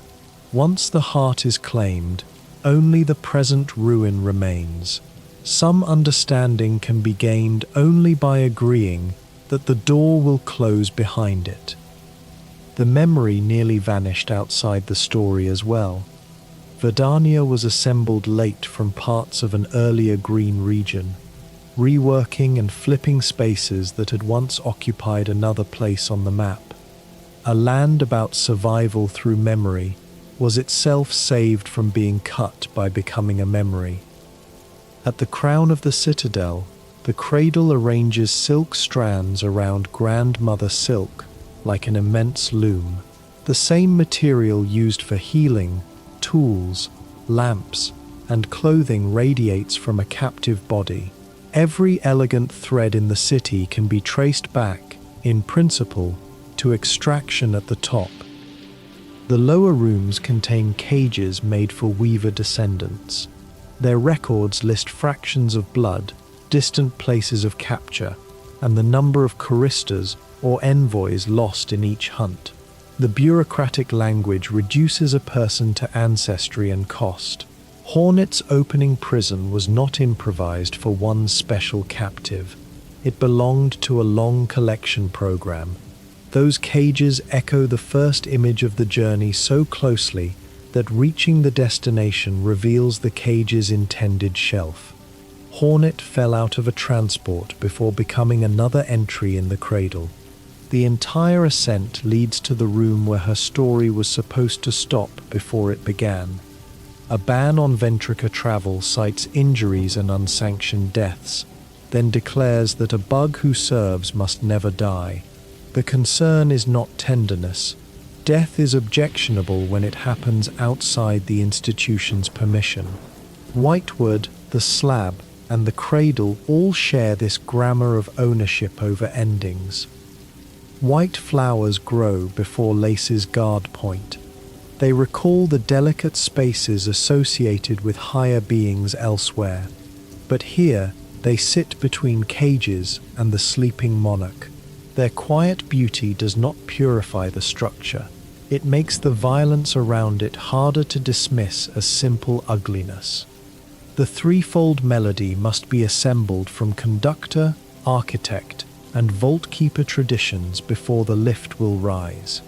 Government, machinery, and memory each hold part of the route. No one branch of the citadel is trusted with access to its god. The final key is distributed across institutions that were meant to keep one another inside the secret. After the collapse, Hornet awakens in the cradle, stripped back to the hunter crest, silk spear, and little else. The scene mirrors imprisonment without repeating the slab. Her missing equipment is now a consequence of cosmic disaster rather than confiscation, and the escape route runs through broken spaces that once admitted her in ceremony. Returning with Silk Saw allows Hornet to reach Grandmother Silk's severed arm. Binding what remains grants pale nails. A god's lost limb becomes a technique, continuing the game's habit of turning ancestry and divinity into things Hornet may use without submitting to their owners. From that ruined peak, another ascent leads beyond the place everyone believed was the top. Border caves are calm, sparse, and largely untouched by the haunting. Their creatures resemble Durandas and Garpides from Hallownest, while old husks near the surface resemble citizens of Hornet's first kingdom. The edge between lands contains convergent shapes, as if distant ecosystems begin to rhyme where the sky opens. The nameless town above has no living population to explain itself. Needle in Memory reveals that the weavers called its residents downward with sweet promises. The citadel's pilgrimage may therefore have begun before the Holy Road, with voices on the surface persuading a whole community to descend. Inside one decaying house, playing the needle-in shakes loose the surface memento from the ceiling. The reward was physically overhead, waiting for the right vibration. A song does not summon it from nowhere. It makes the old home release what it had been holding. The inhabitants' shells resemble wandering husks from Hallownest. This does not prove a direct migration, but it gives Hornet's ancestral home an eerie familiarity. She has climbed beyond Pharloom, only to find bodies shaped like the ruins she left behind. Near the final thorn-lined climb, Mr. Mushroom waits at the last stop of his route. His placement turns the surface into a threshold between ages, rather than a simple boundary of the map.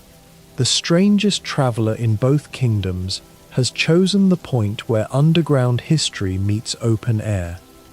Finding him requires 7 encounters in order. At most locations, the Needlin draws him from beneath a cluster of mushrooms, and stopping early lets him rotate back into the ground. He does not vanish in a flash. He carefully returns to the posture in which the world first concealed him. Hornet understands his strange speech without the spore shroom once required in Hallownest. Her mixed heritage, age, or weaver sensitivity may account for it, but the game never settles the reason. The important little change is that Mr. Mushroom finally has someone who can hear him and still cannot persuade him to converse normally. His riddle is written across geography rather than as a direct itinerary. A fallen chapel, a ruined camp, scorched fields, turning towers, prison, mountain, and cradle peak become clues to an age's end. Solving it means recognizing Pharloom by its wounds. The red memory turns that habit of reading places inward.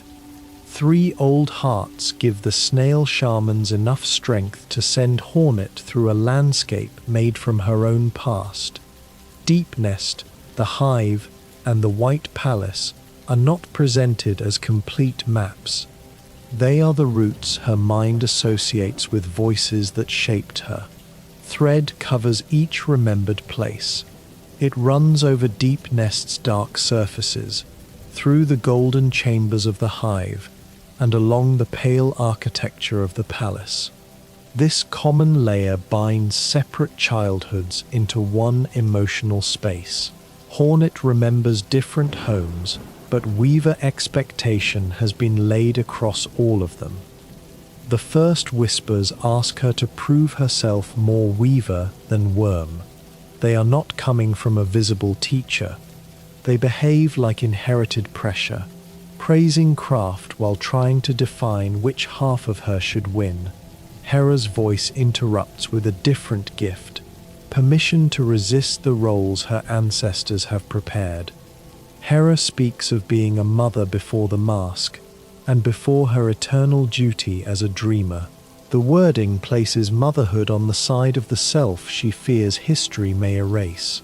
Hornet's memory is preserving the person inside a famous sacrifice, not the sealed mask later found in Hallownest.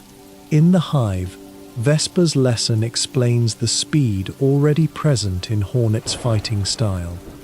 Others will fear her nature or try to claim it, so the young princess must learn to sting suddenly. The training is not about becoming aggressive for its own sake. It prepares her body for the cage that eventually comes from Pharloom. Wing molds carry Hornet over gaps in the White Palace. Completing the memory adds their journal entry, even though they are not hunted in the ordinary world.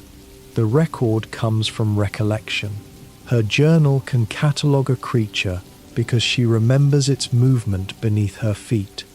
The palace edges show pale roots beyond the architecture.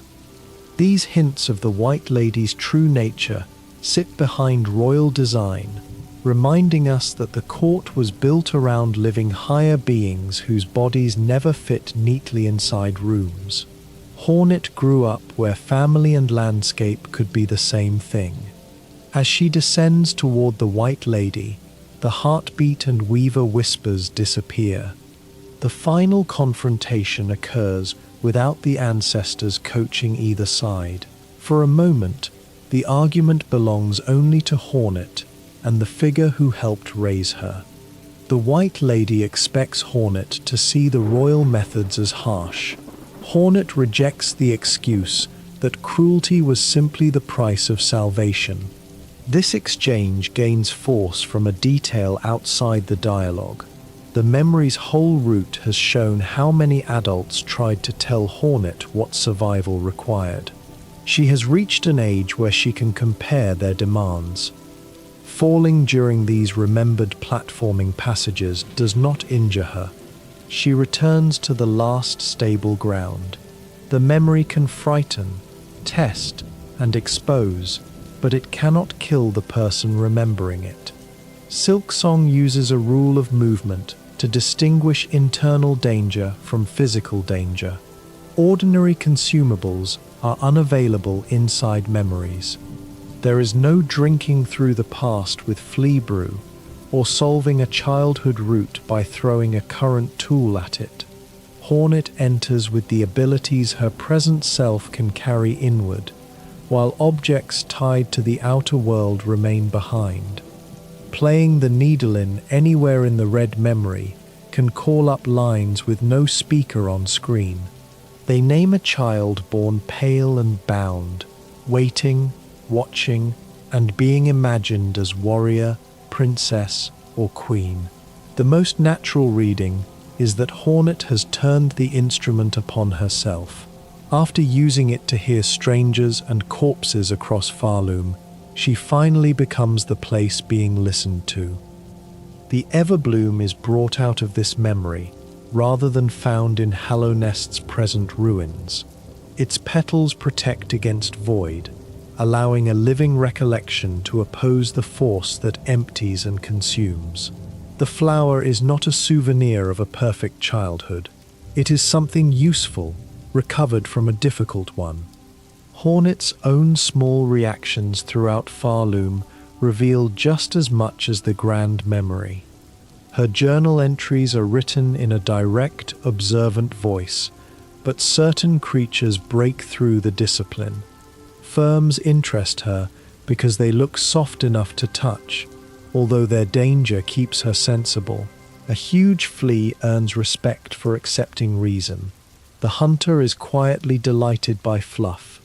The flies of the slab receive no such tenderness. She remarks upon their smell and manners, and expresses little regret over their deaths. Compassion in Silksong is not a clean personality setting. Hornet can protect a kingdom, enjoy a gentle creature, and remain sharply disgusted by another. Her notes also refer to mates who could not match her lifespan. The line is easy to pass over, yet it opens a long unseen history. Hornet has formed bonds before, and lived beyond at least some of them. When she calls herself old, she may be speaking from experience, no map in either kingdom records. Different communities give her different names. Chakra sees the child with the needle. Nu calls her Miss Grown-Up. Sherma chooses Red Maiden. Ancient beings call her Old One, while Carmelita senses a pale beast. The architects reduce her to Bug Red. Lace teases her as Spider, and Mr. Mushroom recognizes a worm child. No single title is complete. Each speaker identifies the part of Hornet that its own culture knows how to see. Her ordinary interaction prompt says, "Speak," rather than listen. The shift is tiny, but it distinguishes her from the silent night before any conversation begins. Hornet enters an exchange expecting to contribute. Pharloom does not deliver monologues toward an empty mask. It has to contend with an answer. That answer changes familiar characters. Merchants can irritate her. Pilgrims can be corrected. Gods can be challenged. Even Mr. Mushroom's refusal to speak plainly becomes funnier because Hornet repeatedly asks him to do exactly that. Her voice creates friction, and friction leaves clues about both sides. The red cloak carries another quiet continuity. Its underlying color matches the cloak Hornet wore in Hallownest, while the new lighting makes it appear deeper in many rooms. The change belongs partly to Pharloom's atmosphere, not to a replacement garment. She has been brought to a new kingdom in something visibly aged and carefully made. Later cloak forms preserve the same silhouette while adding function. Flexible spines alter drifting. Faeforn down changes ascent. The upgrades do not dress Hornet as someone new. They let the old red shape absorb materials from the places that taught her. Her needle is similarly allowed to be more than one category of object. It is blade, grappling point, platforming anchor, line for tools, and the body of the needle-in. When Hornet performs a taunt, she spends a strand and curls thread from it as though drawing a boundary around the challenge. That taunt carries a nearly invisible point of damage. With patience, it can deliver the final blow to enemies and even bosses. The gesture that appears to say, "Come closer," is not completely ceremonial. Hornet's confidence has an edge fine enough to be missed by the health bar. Because she cannot move while playing the needle-in, its enemy-stunning effect appears balanced at first. Passive tools reveal the hidden possibility. Cogflies, tacks, snares, plasmified effects, and the Wispfire lantern can continue causing harm while both Hornet and a singing enemy remain held by the music. A lore instrument can become an unusual combat arrangement without changing its animation. Spider strings extend the song's range and duration. The tool does not make Hornet play louder through a numerical upgrade alone. Its name suggests a better set of threads drawn across the needle. Craft and function remain in agreement. Silksong normally restores silk in quiet conditions, but that regeneration pauses while Hornet plays. The song consumes the same living resource it shapes, and one melody cannot refill the thread being spent to sustain another. Even a peaceful performance has a physical cost. The map contains equally private touches. Chakra's first charts are broad monochrome outlines. Once Hornet owns a quill, explored passages gain color and precision when she rests. Mapping therefore happens in two stages: immediate experience, then recollection at a safe place. A bench is where travel becomes drawing. Hornet can hold the quick map open and continue walking beneath its translucent shape. She is capable of reading while moving, a fitting habit for someone whose route rarely grants long stillness. The large map asks her to stop. The smaller one can accompany uncertainty. If Chakra has moved on before selling a needed chart, striking the ring at her old bone-bottom post can call her back. The mapmaker's absence does not permanently punish a missed meeting. An object associated with her becomes a modest signal across the road. Refusing the ordinary quill for an extraordinary length of time unlocks a useless but lovely acknowledgement. Trobbio's desk can yield a red quill in the second act, or a purple one in the third. Both work like Chakra's white quill. The only reward for crossing much of Pharloom without proper mapping is proof that the game noticed the stubbornness. Those late quills can fill a large backlog once Hornet finally rests. Blank routes suddenly gain the lines she has been carrying in memory. It creates the strange image of a traveler drawing half a kingdom in one sitting because she refused to buy a feather at the beginning. Farsight turns completion into an in-world perception rather than a plain external checklist. It reveals quantities, missing spaces, and the shape of unfinished knowledge. The ability does not place every secret on the map. It lets Hornet sense the edges of what she still does not know. Crests reorganize her entire style rather than adding a single passive bonus. The angle of the downward strike, available tool colors, healing rhythm, and movement can all change with the chosen form. Two routes through the same room can feel different, because Hornet has bound herself around a different old discipline. The default hunter crest sends her diagonally downward, refusing the vertical strike familiar from the knight. Other crests can alter that geometry. This is a character detail disguised as hand memory. Hornet does not fall through Hallownest's old shape, even when the hazards invite the same response.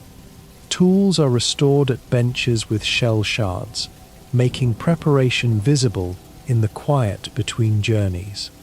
Broken shell becomes traps, pins, mechanisms, and ammunition. Pharloom's smallest economy is built from fragments that would otherwise remain on the floor. Rosaries behave differently because loose beads are vulnerable, while tied strings preserve fixed amounts.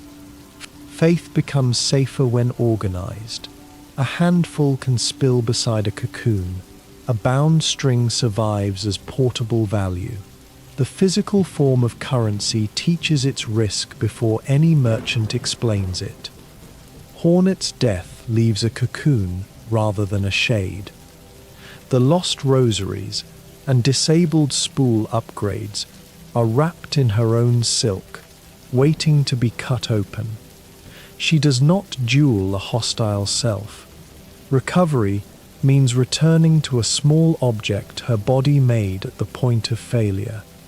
Steel Soul changes that relationship, yet Chakra's formal duel remains merciful. Losing to the cartographer leaves Hornet unconscious near the ring instead of ending the journey. The exception tells us something about Chakra. Her challenge is serious, but it is not murder disguised as honor. Mementos gradually fill the bell home with proof of these relationships. A guardian's token, a hunter's record, a surface object, and other pieces occupy a room that began empty. They are not arranged as a museum claiming to preserve all Pharloom. They are partial, personal, and connected to moments Hornet actually lived. One old heart may sit among them if all four were found. Its presence creates an uncomfortable contrast with smaller gifts. Some memories were given freely. This power was taken from a fading ruler. The bell home does not sort experience into clean moral categories. It holds what came back. Act 3 subjects almost every comforting region to a second reading. Black threads reach Moss Grotto, bodies gather in Hunter's March, homes vanish behind Bellheart, and Greymoor's endless workers become vulnerable to a darker compulsion. The world state is not represented by a red sky laid over unchanged rooms. Local consequences fit local histories. In Pilgrim's Rest, the needle in memory loses its confidence. A shelter once associated with brief safety now sounds frightened and depleted. The words change because the institution of pilgrimage has lost the destination that justified suffering along the road. Loam's corpse in Underworks receives a song only after the collapse. It remembers labor ending, running, and freedom. The detail waits until no rescue can benefit him, allowing the instrument to reveal what the living worker may never have been able to say. At Weavernest Sindril, the rune showing routes away from Pharloom can offer an additional connection after the third act. A path toward Hallownest enters the nest's meaning, completing the escape line drawn by the Weavers generations earlier. The old map was not fantasy. One branch eventually became Hornet's ancestry. Fleetopia's festival persists against the end-state gloom. Its games, music, and competition do not reverse the damage outside. They show what the fleas have built with the clean shore and the members Hornet brought home. Celebration is a local achievement, not a denial of the kingdom. The needle in strings above haunted creatures vanish once Grandmother Silk is no longer directing them in the same way.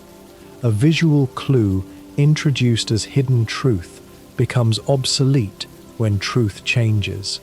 Silksong does not leave the effect active simply because it is useful. The law outranks the feature.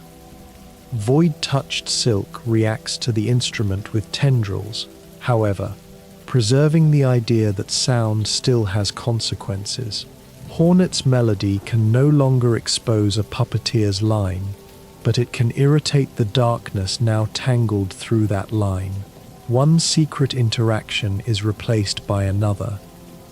The needle-in also reveals that bosses contain voices beneath their attacks. Catching the response is easiest while a foe is staggered, when violence briefly loosens its hold. The instrument does not produce a universal confession. Each song reflects the creature's bond, hunger, duty, grief, or resistance. Memories beside ordinary corpses broaden that idea beyond famous encounters. A dead pinstress in the ducts remembers her order. A workstation in deep docks remembers heat. A ruined house remembers seduction. A torture machine remembers pain. Pharloom's most honest archive is scattered across objects that were never intended to be archived. Widow's hidden memory addresses Grandmother Silk with direct devotion.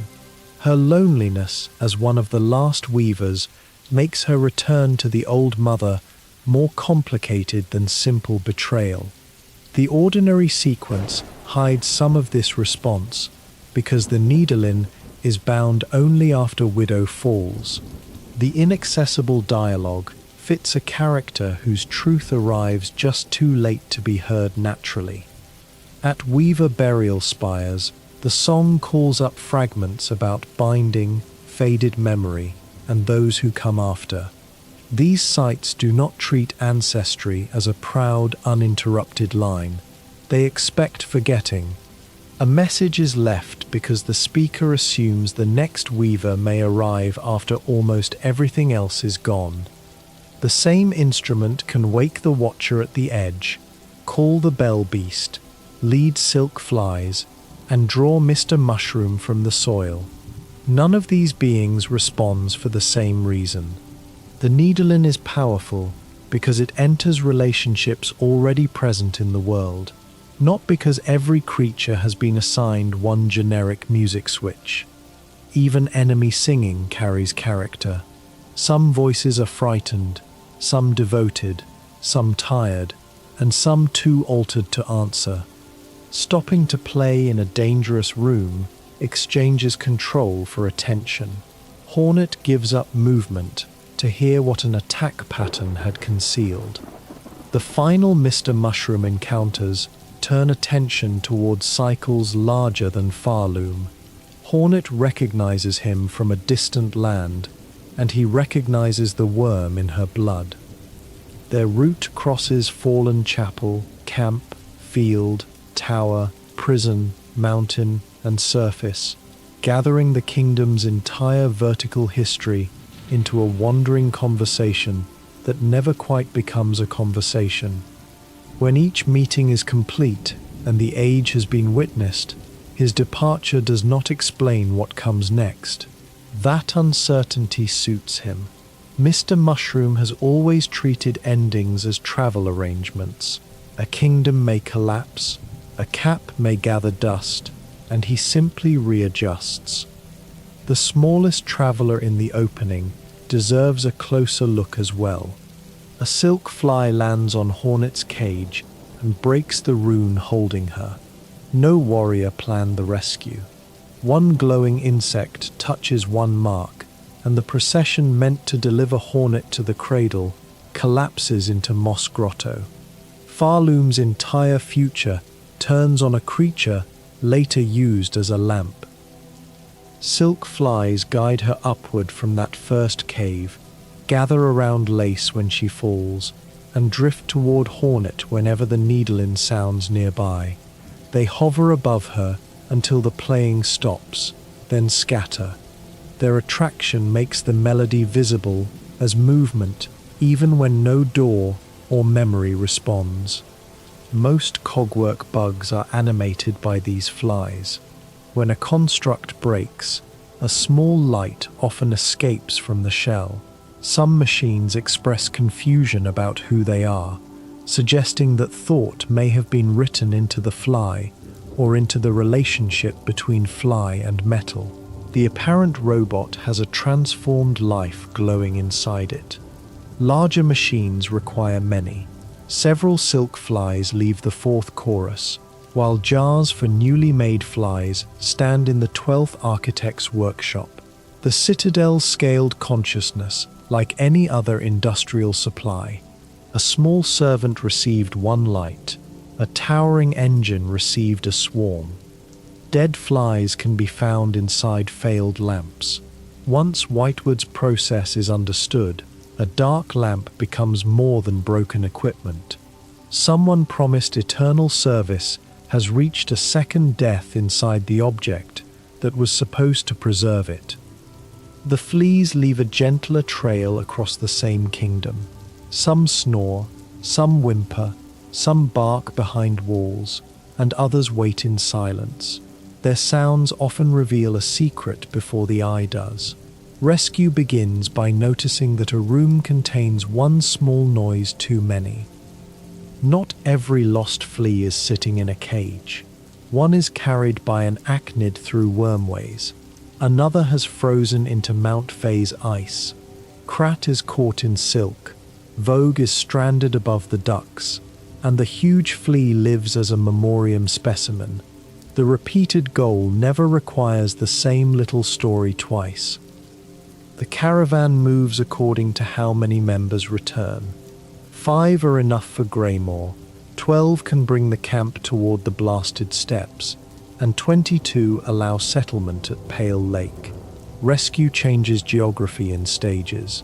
A growing community becomes strong enough to cross increasingly hostile land. Krat eventually opens a spa at the caravan. Vogue sells guidance. The huge flea joins despite beginning as something Hornet had to fight. These 3 receive unique task icons if they are among the earliest rescues, another quiet acknowledgement that the caravan is gaining named personalities rather than identical units. During the third act, some fleas can become trapped again in void-soaked silk. Earlier rescues are not erased, but safety is shown to be temporary. The fact that the festival can still happen afterward gives it weight. Celebration follows a second effort to gather what the darkness scattered. Back in Mossholm, the Moss Druid hears a pulse beneath the kingdom. Mossberry stew produces visions of Khan, Nilith, and Carmelita long before the old hearts are required. A request that begins with fruit quietly points toward Pharloom's pre-citadel rulers. Extra berries receive one of several values decided at the beginning of the journey. The druid praises or insults their freshness accordingly, so 2 identical-looking fruits can produce different little judgments. Once every berry is delivered, the druid calls Hornet an only friend and strengthens the charm made from their own tears. Playing the needle-in nearby turns the druid's muttering toward coral, shell, branches, and fields. Those are the 4 materials associated with the old rhythms. The apparently chaotic herbalist has been hearing the same structure later needed to reach red memory. After the third act begins, the land seems to demand a new rhythm. The observation suggests that destroying the old controlling song does not leave pure silence. Pharloom is alive enough to begin searching for another beat, one not yet imposed from the cradle. Chakra reads a different kind of hidden record. Crushed enemies, gouged wood, claw marks, and disturbed ground form the trail of her missing master. Hornet sees rooms, Chakra sees recent passage. Her maps are built from the same close attention she gives to violence. The final trail reveals that the master was also a mother in every way that mattered. She died from age after walking across the kingdom, an ending Chakra's tribe might call shameful. Chakra instead recognizes undefeated strength. The eulogy changes her understanding of what a warrior's end can be. The throwing rings received afterward preserve a method devised by the dead master. Using them makes memory practical. Chakra does not build a monument and ask Hornet to admire it from a distance. She passes on emotion that can continue in someone else's hands. If enemies wander too close to Chakra at her map camps, she attacks them. The merchant state never makes her helpless. A song can draw out her voice when the space is calm, but she will not sing during a fight or her duel with Hornet. Music is an exchange she keeps separate from combat. Sherma's route offers the opposite temperament. He sleeps in several shelters, wakes at different stages of the pilgrimage, bathes in the citadel spa, becomes frightened in Whiteword, and later rests in Songclave. His positions make the holy climb feel like a long, tiring trip taken by an ordinary believer rather than a clean sequence of plot entrances. His earliest explanation of a sealed door hints at the Needlin before Hornet owns it. Sherma understands enough of the kingdom's song to describe what must happen, even if he cannot perform the act himself. Knowledge is distributed among pilgrims who may never possess the power their traditions describe. Even Sherma's hat carries a visual joke. It matches the symbol used by Smokerock sifters. A piece of industrial equipment and a pilgrim's clothing share a silhouette, perhaps through repurposing, perhaps through a designer enjoying the rhyme. Pharloom is solemn enough to let one hat remain strange. Lace's Needlin response is stranger. In the cradle, she reacts without audibly singing. The memory inside her speaks of a child, desperate to be seen by the mother who made her. Her silence in the arena fits a life fashioned to perform service, while never receiving the recognition it wanted. When Hornet dies in either of their duels, Lace keeps laughing until the screen goes dark. The sound follows defeat farther than most boss behavior, making their rivalry feel personal even after control has ended. 3 silk flies gathering around Lace later offer a much quieter image of the same character. 5 chapels scattered through the kingdom reveal how many forms belief took outside the citadel's official choir. The Wanderer, Beast, Reaper, Witch, and Architect do not sound like 5 rooms under one tidy doctrine. Their names grow from local needs: passage, strength, harvest and death, wild transformation, and the making of machines. Several chapel doors close permanently once their crests are claimed.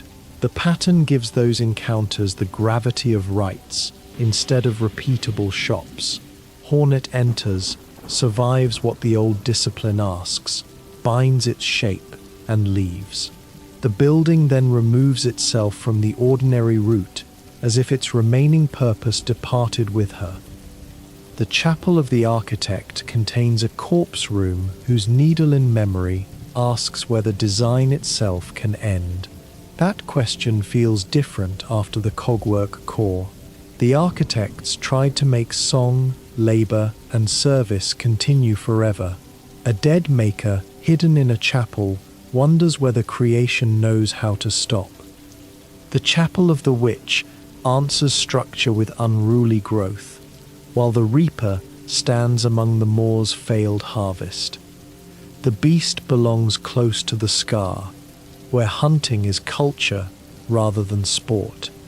The Wanderer watches roads and graves. Each faith is embedded in a landscape instead of placed above it. Together, the chapels preserve a Pharloom that was spiritually varied before the citadel pulled devotion toward one shining center. Their scattered crests let Hornet carry those old practices without forcing them into a single style. She can bind one form, then later choose another. The kingdom that demanded one song leaves behind disciplines that still permit choice. Pharloom's hidden details finally return us to the first invisible string.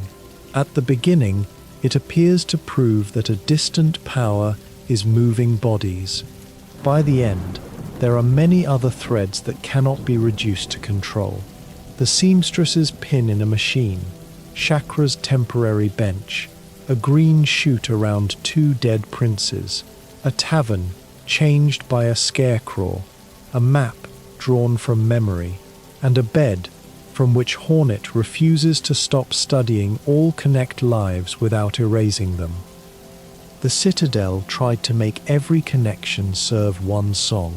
Farms gathered its waste, mines fed its furnaces, hospitals extended its labor, prisons punished dissonance, museums selected what could be remembered, and bells called new bodies up the road. The quiet rebellion of the world is that connections kept developing outside that design. Fleas made a home, flowers rebuilt around grief, old crafts survived in ruined nests, a captive broke her cage. Nothing in the kingdom stays perfectly hidden once the right kind of attention reaches it. A wall sounds hollow, a floor gives way under impossible speed. A creature in the distance runs across a bridge. A melody changes beside one particular bed. A clean pool reveals what an entire swamp used to be. The clues do not wait in a separate layer from the journey. They are the journey seen slowly. And now that journey can begin to loosen its hold. There is no need to keep the 5 bells attuned. No need to search the ceiling above the map room. And no need to test one more quiet wall. The roots will remain where they are. Chakra can keep the ink. Cardinius can tend the last cylinders. The bell beast knows the stations by heart. Far below, Moss Grotto is green without asking anyone to notice. Bone Bottom keeps a few lamps around its tents. Heat moves beneath deep docks. Rain passes over the towers of Greymore, and Bellheart's curved houses settle inside their vein. Out in Shellwood, pale flowers hold their shapes until something brushes past. The old waters are easy to imagine now, a river moving out from Coral Tower, clear channels beneath the memoriam, the quiet edge of Pale Lake before the first festival tent. Even Bilewater carries those lost currents underneath its surface, not restored, but remembered by stone made to guide them. Higher still, the citadel has stopped pretending that its walls are eternal. The cylinders slow, empty spools rest around Ballador. A laundry cart remains slightly out of place beside a secret room. Whitewood's bottles gather dust, and the scales at Grand Gate have no pilgrim left to judge. Above those halls, the cradle stands open to the air. The cages no longer wait for another weaver descendant. Beyond them, the border caves lead toward a town whose name has been lost, and beyond the town there is only the surface, wide enough that a path can leave the kingdom without immediately becoming another corridor. Hornet has a room to return to if she chooses. The map may still be open across her lap. Mementos wait on their shelves, beautiful or troubling according to the road that placed them there. Her needle is near enough to reach, but for this moment it does not need to become a blade, hook, or instrument. Let the last needle in note fade before it asks another memory to rise. Let the hidden threads become too fine to follow. Pharloom has carried its own secrets for a very long time, and it can carry them through the remaining hours of this night. Rest now. The bells are distant, the road is still, and nothing else needs to be uncovered before morning. Good night, and sleep well.